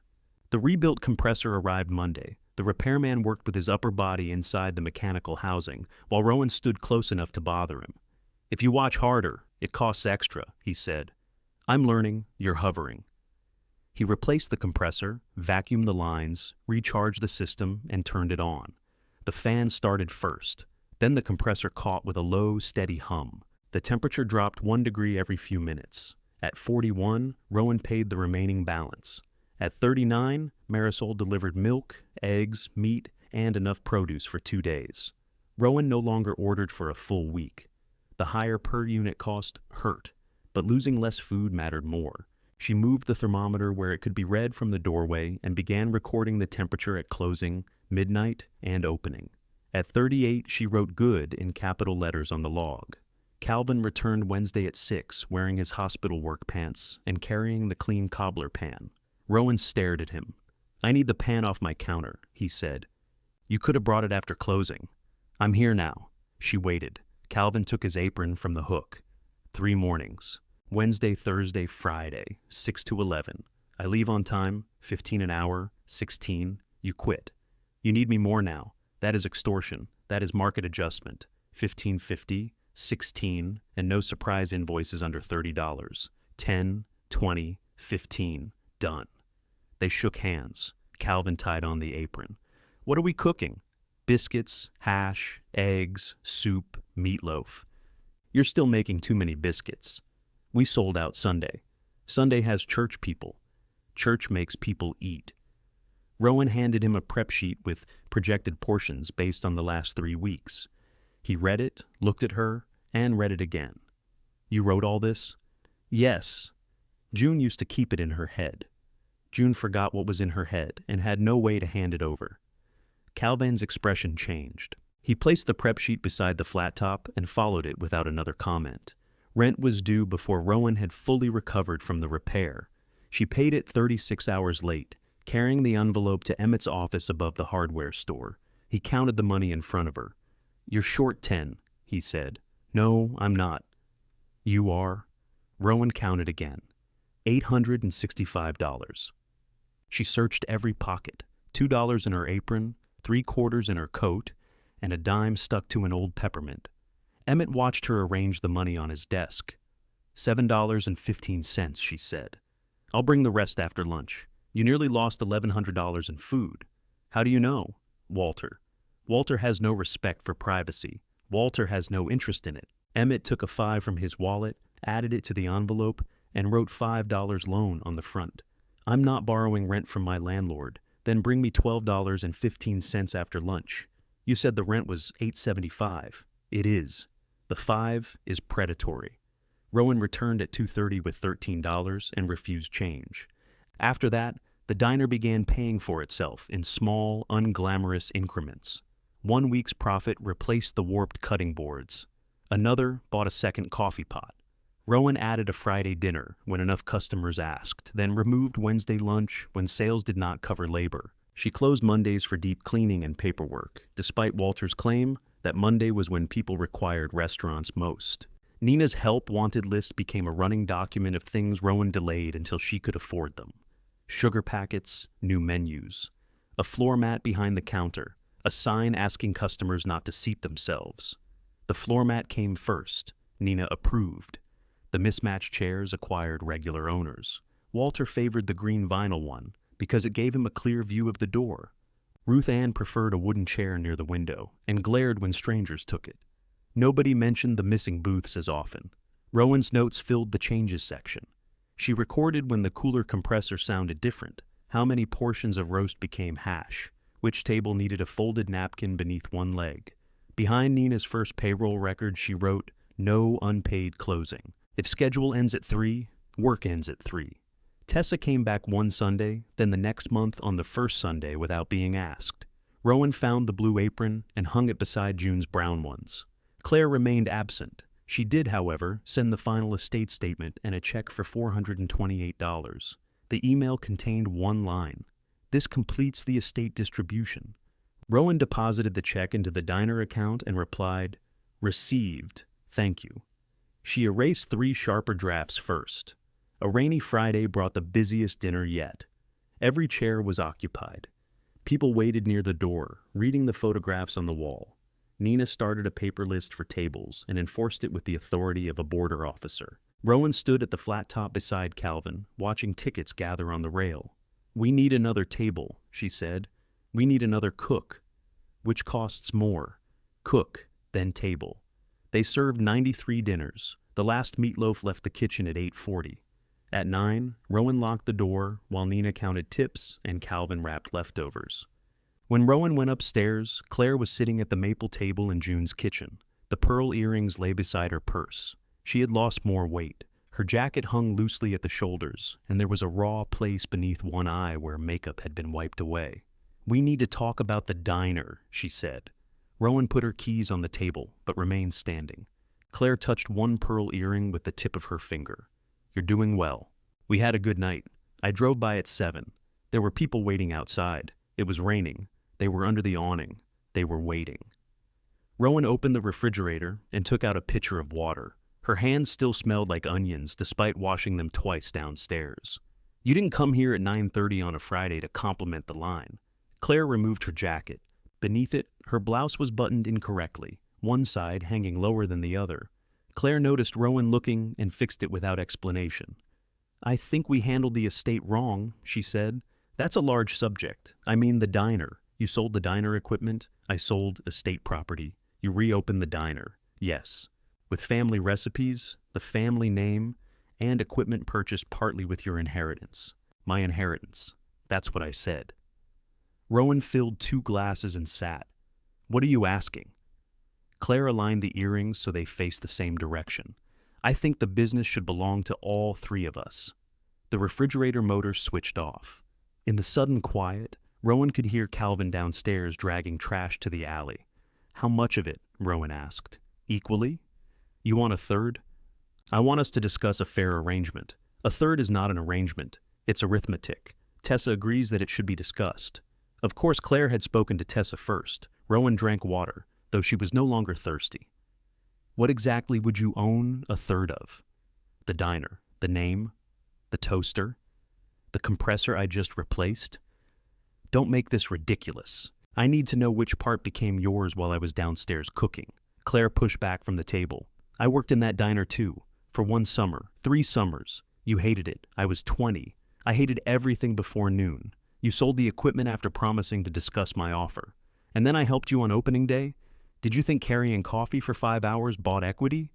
Claire's face colored. "No." "Then tell me what did." "Grandma's recipes belong to the family. She gave me the box. She didn't give it to you. You took it when we divided the kitchen, after you chose the pearls and ring. I chose one set of jewelry. Tessa chose the bracelet. You chose the recipe box. None of us understood that you planned to turn your item into a business. I didn't understand that either. That doesn't make it entirely yours." Rowan stood, crossed to June's old desk, and removed a thick envelope from the bottom drawer. She had begun keeping paid invoices upstairs after coffee spilled across the first month's gas bill. She emptied them onto the maple table. "Here's the equipment I bought back after you sold it, $1,900. Gas connection, $480. Insurance, $612 to start, then monthly. Utility deposits, $650. Cooler relay, $238. Compressor, $1,600. Food I threw away, over $1,000. Rent, payroll, permits, supplies." Claire looked at the paper covering the table. "I sold my car," Rowan continued. "I borrowed $500 from Tessa and paid it back. I used every dollar I inherited. I have $2,300 on a credit card, and the diner account has enough for 1 payroll and 6 days of food. You said you were doing well. We're operating. Those are not the same thing." Claire picked up Calvin's last payroll record. "You pay him $16 an hour? He's worth it. You pay Nina $14. She's worth more. $14 is what I can pay. What do you pay yourself? Whatever is left." "How much?" "Last week, $180. Claire set down the record. "You want 1/3 of that?" Rowan asked. "Take 60. I'll write you a check. I'm not trying to steal from you. You were asking me to hand you 1/3 of something you said was a grief project. I was wrong, and being wrong earns ownership." Claire looked toward the dark window. Her reflection hovered above the sink, pale and incomplete. "My real estate income is down," she said. There it was, not the full answer, but the first honest piece. "How far down?" "I haven't closed a sale in 4 months. Rowan looked at the empty place on Claire's hand. "Where's the ring?" Claire covered her fingers with the other palm. "I sold it." "When?" 2 weeks ago. "The ring you said should stay with somebody who could take care of it properly?" "I needed to make a mortgage payment." The words hurt Claire as she said them. Rowan could see it, which did not erase what Claire had done, but changed the shape of it. "Why didn't you tell us?" Rowan asked. Because Tessa would offer money and you would look at me exactly the way you're looking at me. How am I looking at you? Like my failure proves something. Rowan turned away. The sailboat print still hung over June's kitchen sink with a pink sell sticker on one corner. Nobody had bought it. Nobody had remembered to remove it either. Does Tessa know about the ring? Rowan asked. No. But she supports you owning part of the diner. She supports the diner staying in the family. It is in the family. It's in your hands. Claire gathered the invoices into a neater pile than Rowan had kept them. You always do this. Do what? You make being close to you depend on whether people admit you carried more. I did carry more. Yes, you did. And you made sure nobody could touch it without going through you. Rowan stared at her. When Grandma got sick, Claire continued, you decided what help counted. Tessa's checks weren't presents. My calls weren't care. If I visited and Grandma got upset after I left, you told me I shouldn't have come before dinner. If I stayed away, I was abandoning you. That is not fair. No, it wasn't fair. None of it was. But you got to be the one she needed most, and you hated us for not sharing the burden while making sure we couldn't share your place. She rang a bell at 2 in the morning because she thought there was a dog in the closet. What place was I protecting? The only one in this family where you never had to wonder if you mattered. Rowan's chair scraped backward. Claire flinched but did not take the words back. The apartment door opened. Tessa stepped inside without knocking, saw the invoices, and closed her eyes. You called her? Rowan asked Claire. I asked her to come. Tessa took off her coat. I said we should talk together. You said the diner should stay in the family? It should. Tell me how it isn't. Tessa sat between them at the maple table, as if proximity could turn conflict into a meeting. She listened while Claire described equal ownership. She listened while Rowan repeated the costs. Then she asked to see the current books. Rowan brought down her ledger. Tessa examined every page. She asked about food cost, rent, wages, tax, and the credit card balance. Rowan answered until her anger became arithmetic. Finally, Tessa closed the ledger. I didn't know the margin was this thin, she said. It's getting better. I believe you. Claire looked at her. That isn't the point. It is part of the point. You agreed with me. I agreed we had a claim to discuss. We discussed it. And? Tessa turned the bracelet around her wrist. I don't think we own the diner. Claire's face emptied. Rowan felt relief, followed immediately by shame at how much she had needed Tessa to choose. But, Tessa said, looking at Rowan, Claire's right about one thing. You use being needed to keep everyone at a distance. That has nothing to do with ownership. No, it has to do with why you're hearing her ask for a place and answering with receipts. She asked for a third, because Claire only knows how to ask for love if she can call it an asset. Claire shoved back from the table. Thank you, Florence Nightingale. I'm trying to help. You're doing it in your usual soothing voice, which is how you make insults sound clinical. At least I showed up. Claire laughed bitterly. Yes. You came when Rowan called. Another family tradition. She picked up the pearl earrings and dropped them into her purse. Rowan saw the moment she decided to leave and spoke before pride could stop her. I'm not giving you ownership. Claire's hand tightened on the purse. But there are ways to be part of the diner that don't involve owning it. You want me to waitress. I'm saying we can talk about work. I don't need pity shifts. I didn't say shifts. You showed me payroll sheets after I told you I can't pay my mortgage. You asked for a third of my business, Grandma's business. No, Grandma's diner closed. The sentence silenced all three of them. Rowan heard how cruel it sounded, yet she did not withdraw it. This one is mine, she said. It has her name and her recipes and some of her worst habits, which I'm trying to unlearn. But I reopened it. I owe the money. I lose the food. I make payroll. I apologized when I treated Calvin like she did. I don't get to claim every good thing she made and blame every bad thing on grief. Neither do you. Claire's eyes shone, but she refused to blink. What are you offering? She asked. Nothing tonight. Convenient. I'm offering not to make a decision because you're scared and I feel guilty. Claire put on her jacket. At the door, Tessa said, Your blouse is wrong. Claire looked down, refastened one button, and began to laugh. It broke in the middle and became a sob she covered with her hand. Tessa reached for her. Claire stepped away. I am not doing this here. She left. Tessa remained at the table after the door closed. You could have warned me, Rowan said. She asked me not to tell you about the ownership idea until we were together. You picked her side. I picked the side where none of us gets cut out before we speak. You changed sides when you saw the numbers. I changed my mind when I learned more. That's allowed. Rowan gathered the invoices. Do you think I kept Grandma from you? I think she was difficult to love, and you became very good at doing difficult things. That wasn't the question. Tessa rested both hands around her water glass. Sometimes I called and you sounded so tired that I offered to come.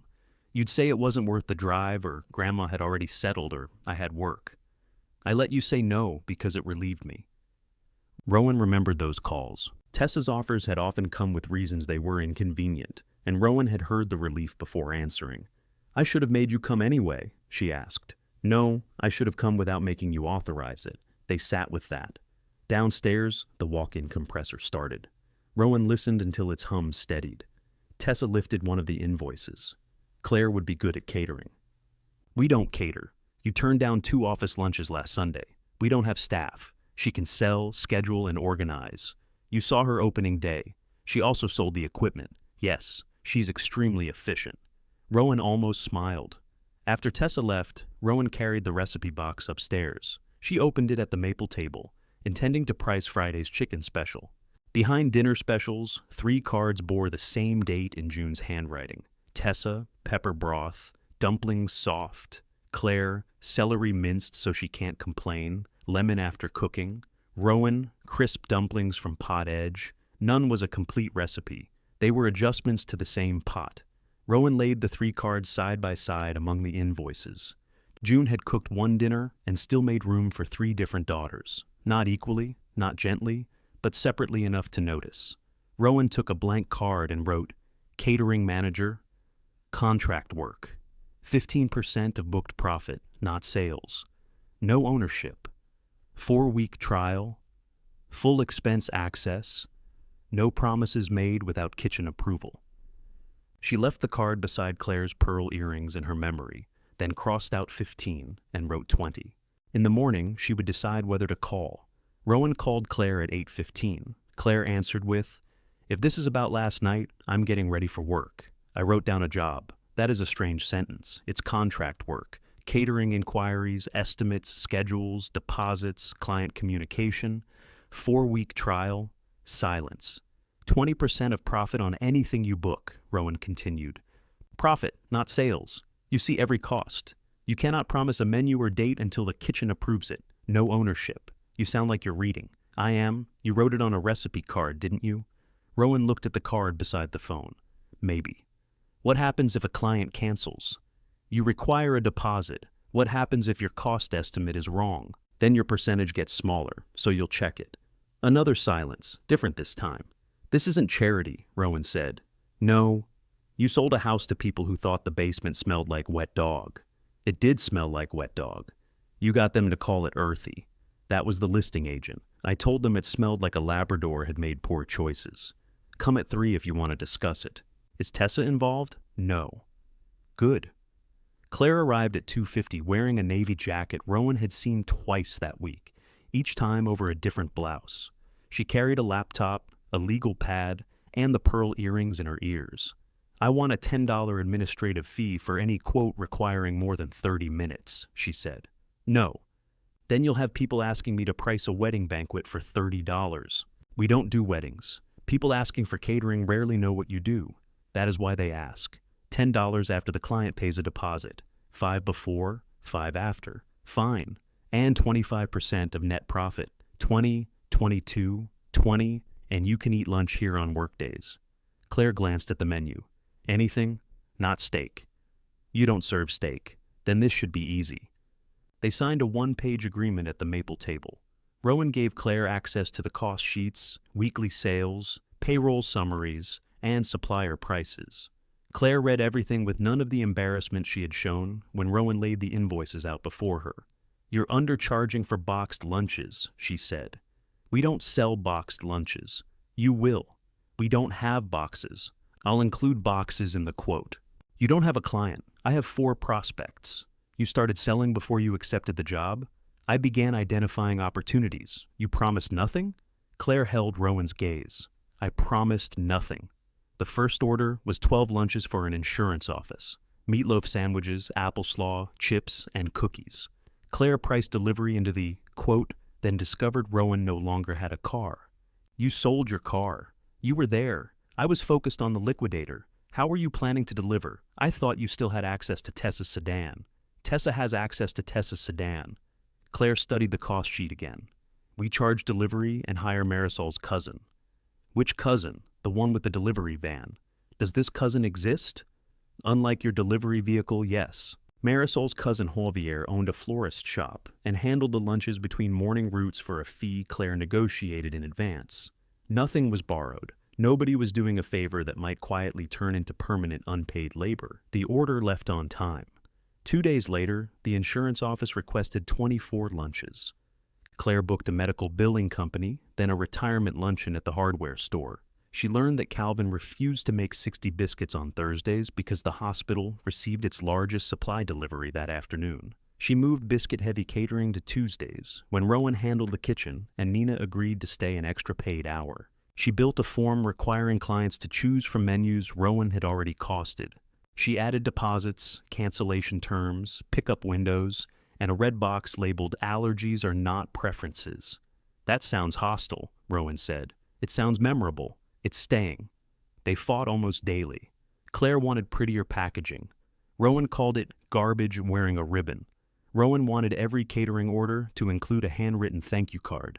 Claire calculated that the cards took 9 minutes each and asked why the person earning $180 a week was donating handwriting. They settled on printed cards signed by whoever packed the order. Claire occasionally offered items without confirming. The third time, Rowan crossed lemon pie off the order in front of her. I already told them yes, Claire said. The oven is full. Make them Thursday night. We close at 2 Thursday. You live upstairs.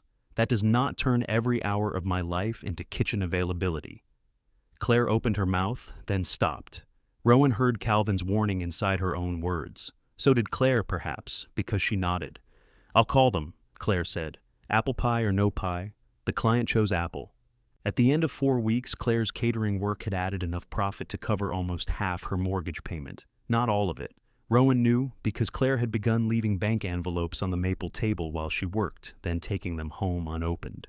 Do you need more hours? Rowan asked. I need more clients. That wasn't the question. Yes, I need more hours. Rowan gave her 4 paid administrative hours a week at $17 an hour, separate from the catering percentage. Claire handled vendor invoices, answered catering inquiries, and built the weekly labor schedule. She did not receive an advance. The distinction mattered to both of them. Tessa watched the arrangement cautiously. On her first Sunday after Claire started, she carried a breakfast ticket into the kitchen and found Claire at the counter calculating the cost of coffee service for a law office. Do you work here now? Tessa asked. I have a contract. Of course you do. You're wearing a blue apron with your name written in masking tape. I don't get paid. Claire looked at Rowan. You let her work free? She comes once a month. That is still work. Tessa poured herself coffee. I own a bracelet. It covers benefits. They were joking, but Rowan felt the old arrangement trying to settle around them. One sister unpaid, another counting money. Rowan deciding what everyone was allowed to give. She took a 20 from the register and held it toward Tessa. No, it's 4 hours. I'm paying down the loan you already repaid. That is not how loans work. It is how sisters work. Apparently that's the problem. Tessa looked at the 20, then at Claire. Put it in a Sunday jar, she said. Use it when one of us needs something from the others. That sounds impossible to track, Claire replied. Then you aren't in charge of it. Rowan created a Sunday envelope anyway. Tessa's wages went inside. When Tessa needed gas after forgetting her wallet, she took $40 and wrote it on the envelope. When Claire stayed late to help clean after a large order, Rowan paid her from payroll, not the jar. They were learning each other's edges.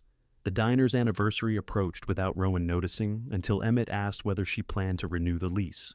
You said 8 weeks, Rowan replied. I said 8 weeks to prove you could open. You opened. Then I gave you a month-to-month lease because you were too busy to read what you signed. You could have mentioned that. I'm mentioning it now. 1 year, same rent for 6 months, 3% increase after that. A pharmacy would pay more. A pharmacy would replace my pipes and remove the counter. That sounds good for you. I don't like pharmacies for breakfast.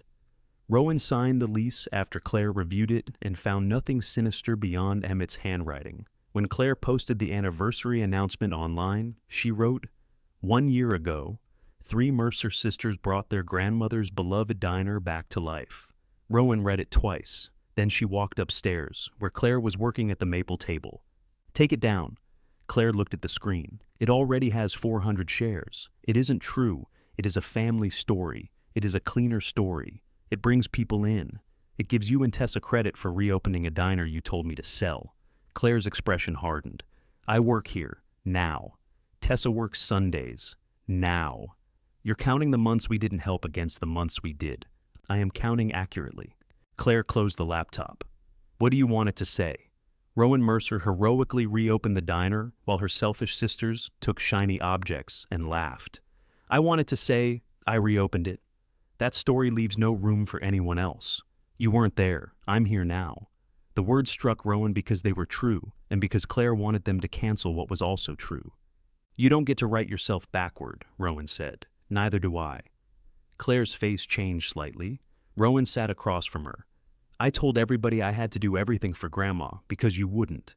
Sometimes that was true. Sometimes I didn't ask because I was afraid you would do it differently. And then maybe she wouldn't need me as much." Claire looked down at the closed laptop. "I hated you," Rowan said. "Not every day. But enough days. I knew. I hated how you could leave. I hated that you had a reason to stay." Neither sentence solved the other. Claire opened the laptop and edited the post. "1 year ago, Rowan Mercer reopened our grandmother June's diner after Tessa and I chose easier pieces of her life to carry away. Since then, Tessa has claimed the first Sunday of every month, and I've learned that catering spreadsheets are less dangerous than a flat top. Come celebrate the diner Rowan rebuilt, and the family's still figuring out how to show up." She turned the screen. "That's too long," Rowan said. "People read when they expect food. Takeout claimed. Tessa will sound like an occupying army. She serves coffee like one." They published the revised version. The anniversary response overwhelmed Claire's reservation sheet. Mercer's did not normally take reservations, so Nina made a waiting list and announced that anyone arriving with more people than they registered would be separated from their loved ones. Rowan planned chicken and dumplings as the special. She laid June's 3 cards on the prep counter. "Why 3 pots?" Calvin asked. "1 broth, 3 finishes. That's inefficient. It's Sunday. Church people again?" "Family people." Tessa came to test the pepper version. Claire sampled hers and stared at the nearly invisible flecks of celery. "She minced it," Claire said. "So, you couldn't complain," Rowan replied. "I still complained." She counted on it. Rowan crisped dumplings against the side of a cast-iron pot for herself. The first batch tore. The second stayed pale. On the third, she resisted moving them until the edges browned. All 3 sisters ate at the counter. For several minutes, nobody spoke. Then Tessa reached for pepper. Claire asked for lemon. Rowan took the crisp pieces from the edge. The recipe box lid gave a small crack when Calvin closed it. One hinge pulled free from the soft wood. Rowan grabbed the box as if he had dropped it. "I barely touched it," Calvin said. "You closed it like a car door. It's 40 years old. 43. Claire examined the split corner. "The hardware store has brass hinges. The holes are stripped. We can fill them." "You know how?" "No, but the internet has never been more confident." They repaired the box that evening at the maple table. Tessa held the lid steady. Claire filled the old screw holes with slivers of wood and glue. Rowan attached the new hinges, tightening each screw until Claire stopped her before she cracked the side. When the lid finally opened and closed without catching, Rowan ran her thumb over the new brass. The box looked changed. It also looked cared for. On the morning of the anniversary, rain struck the diner windows before dawn. Rowan unlocked the recipe box and found June's note in the gravy section. "More pepper when it rains." She carried it to the kitchen, where Calvin was lighting the flat top. Nina was setting out cups, Claire was checking the waiting list, and Tessa was tying on the blue apron. Outside, people were already gathering beneath the awning. Nina unlocked the door at 6 and held up one hand before anyone could enter. "If your name is not on the list, you are welcome to wait. Waiting is not a reservation. Standing near someone with a reservation does not make you part of their party." Walter raised his newspaper. "I don't need a reservation. You are on the list. I didn't call. I put you there because otherwise you'd make this conversation longer." Walter entered, satisfied by the exception he had not received. Rain followed everyone inside. Coats dripped over chair backs. The windows fogged before the first pot of coffee emptied. Claire stood near the door with the waiting list clipped to a board, greeting people by name when she knew them and asking for names when she did not. Tessa carried 3 mugs in one hand. Rowan watched from the pass-through. "You're getting reckless. I carry human organs in sealed containers. Usually. Do not tell customers that." Calvin called for biscuits. Rowan turned back to the kitchen. They had prepared 70 portions of chicken and dumplings, divided across 3 stock pots. The base was the same: chicken browned in batches, onions cooked until sweet, broth thick enough to coat a spoon. The differences came at the end. Tessa's pot held extra black pepper and soft dumplings floating across the top. Claire's had celery minced nearly invisible, and lemon added after the heat was lowered. Rowan's dumplings pressed against the cast iron sides until the edges crisped. Calvin looked into the 3 pots, still inefficient. "You've said. You made me label them with your names. You confused the lemon and pepper yesterday. I improved it. You drank water for 10 minutes. Flavor has consequences." The breakfast rush filled the ticket rail. Eggs hissed on the hot corner of the flat top. Biscuits came out in straight browned rows. Nina replaced the toaster's latest jam with the long-handled tongs Rowan had finally purchased after Calvin threatened to use a screwdriver.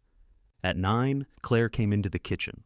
"We have a problem. No more chairs. Not that problem. No more walk-ins before 11. That is the problem." Rowan wiped her hands. "How many?" 26 waiting, plus the reservations." "We cannot fit 26. I am aware of the shape of the room." "Then tell them." "I did. Some want takeout. We have 70 chicken portions. Breakfast is still running. Not everybody wants chicken. Everyone will want chicken when they hear there isn't enough." Claire glanced at the pots. "Can we stretch it?" The question tightened Rowan's chest. She pictured June adding broth, cutting chicken smaller, telling people abundance was mostly confidence. "We can make more dumplings," Calvin said. "Broth will carry maybe 10 extra." Rowan shook her head. "Not 26? Then 10, Claire said. "We sell 70 plates, maybe 80 if portions hold. After that, it's gone. You understand people will be disappointed." "Yes. A year ago, you would have cooked until midnight to avoid saying that." "A year ago, I didn't have a diner." Claire looked at her for a moment, then nodded. "I'll stop takeout orders at 10, and put soup on the board." "Which soup? The vegetable?" People came for anniversary chicken. Then they should have called Nina. Nina heard her name from the dining room. "If somebody has a complaint, I'm busy." The day settled into a pace that was difficult without becoming chaos. That distinction felt enormous. Calvin left at 11. He had already changed out of his apron when a bus tub crashed in the dining room. Rowan heard ceramic break and saw him hesitate. "We're fine," she said. "You sure?" "Yes." "Go." He checked the clock, then looked at her. "Chicken needs another 10 minutes. I know. Pepper pot's reducing faster. I know." He put on his coat.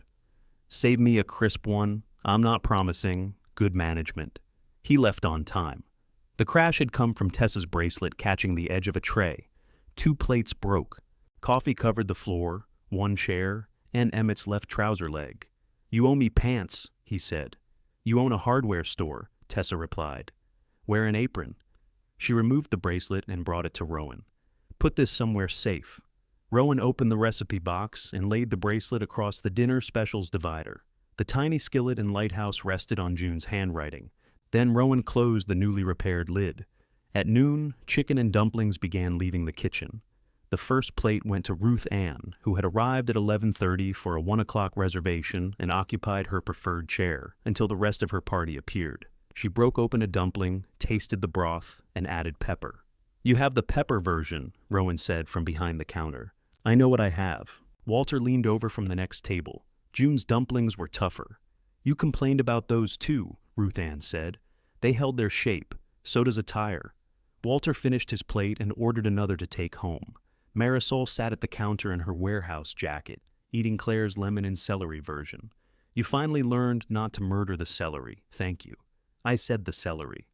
Javier arrived between florist deliveries and ate standing near the register. Denise Harper, the health inspector, waited 40 minutes for a table and checked the sanitizer bucket out of habit before Nina told her she was off duty. Emmett took his second serving to the ugly chair with the uneven leg. "I still hate this chair," he said.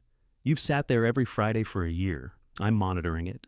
Claire managed the line without promising what the kitchen could not deliver. She told waiting customers the truth about the chicken count. Some left. Most ordered soup or stood beneath the awning until a table opened. When a man complained that the anniversary post had guaranteed him Grandma June's chicken, Claire smiled. The post invited you to celebrate. It did not enter into a poultry contract. Tessa overheard and nearly dropped another tray. By 2, the pepper pot was empty. At 2:30, only one serving of the lemon version remained. Claire carried it to a woman waiting alone by the window instead of saving it for herself. At 3, Rowan scraped the last crisp dumplings from the cast iron pot and placed them on a plate beneath the heat lamp for Calvin. 81 chicken dinners had gone out. Nobody received a portion stretched past recognition. Nobody was promised food that did not exist. The vegetable soup sold out too. Nina locked the door at 4:10 and turned the sign to closed. People remained at 3 tables, finishing coffee and talking, while rain softened against the windows. Rowan would once have resented them for staying. Now she sat at the counter long enough to drink a full glass of water. Claire sank onto the stool beside her. "There is lemon in my shoe. How?" "I stopped investigating after lunch." Tessa brought the recipe box from the shelf. "My bracelet." Rowan opened the lid. The bracelet had slid behind the divider and tangled around 3 cards. She freed it carefully. Claire touched the tiny lighthouse. "You gave her that one." Tessa looked surprised. "You remember? She made me drive her to the jeweler because the clasp was too small. She told me it fit perfectly. She told the jeweler his hands were clumsy." Tessa fastened it around her wrist. One of Claire's pearl earrings was missing. She noticed when she reached up to smooth her hair. Oh no. They searched the counter, the floor, and the path between the dining room and kitchen. Nina found the earring inside the bus tub, resting in a coffee cup. Claire washed it at the hand sink and held it beneath the light. "I chose these because she wore them to my first closing," she said. "The buyer's agent told me I looked too young to understand the contract." Grandma stared at him through the entire signing until he started sweating. Rowan smiled. "That sounds like support." It felt like an armed threat. Afterward, she said, "I talked too much, but negotiated well." Claire put the earring back on. "I wasn't trying to take the most expensive things. I know, I did think the box was junk. I know that too.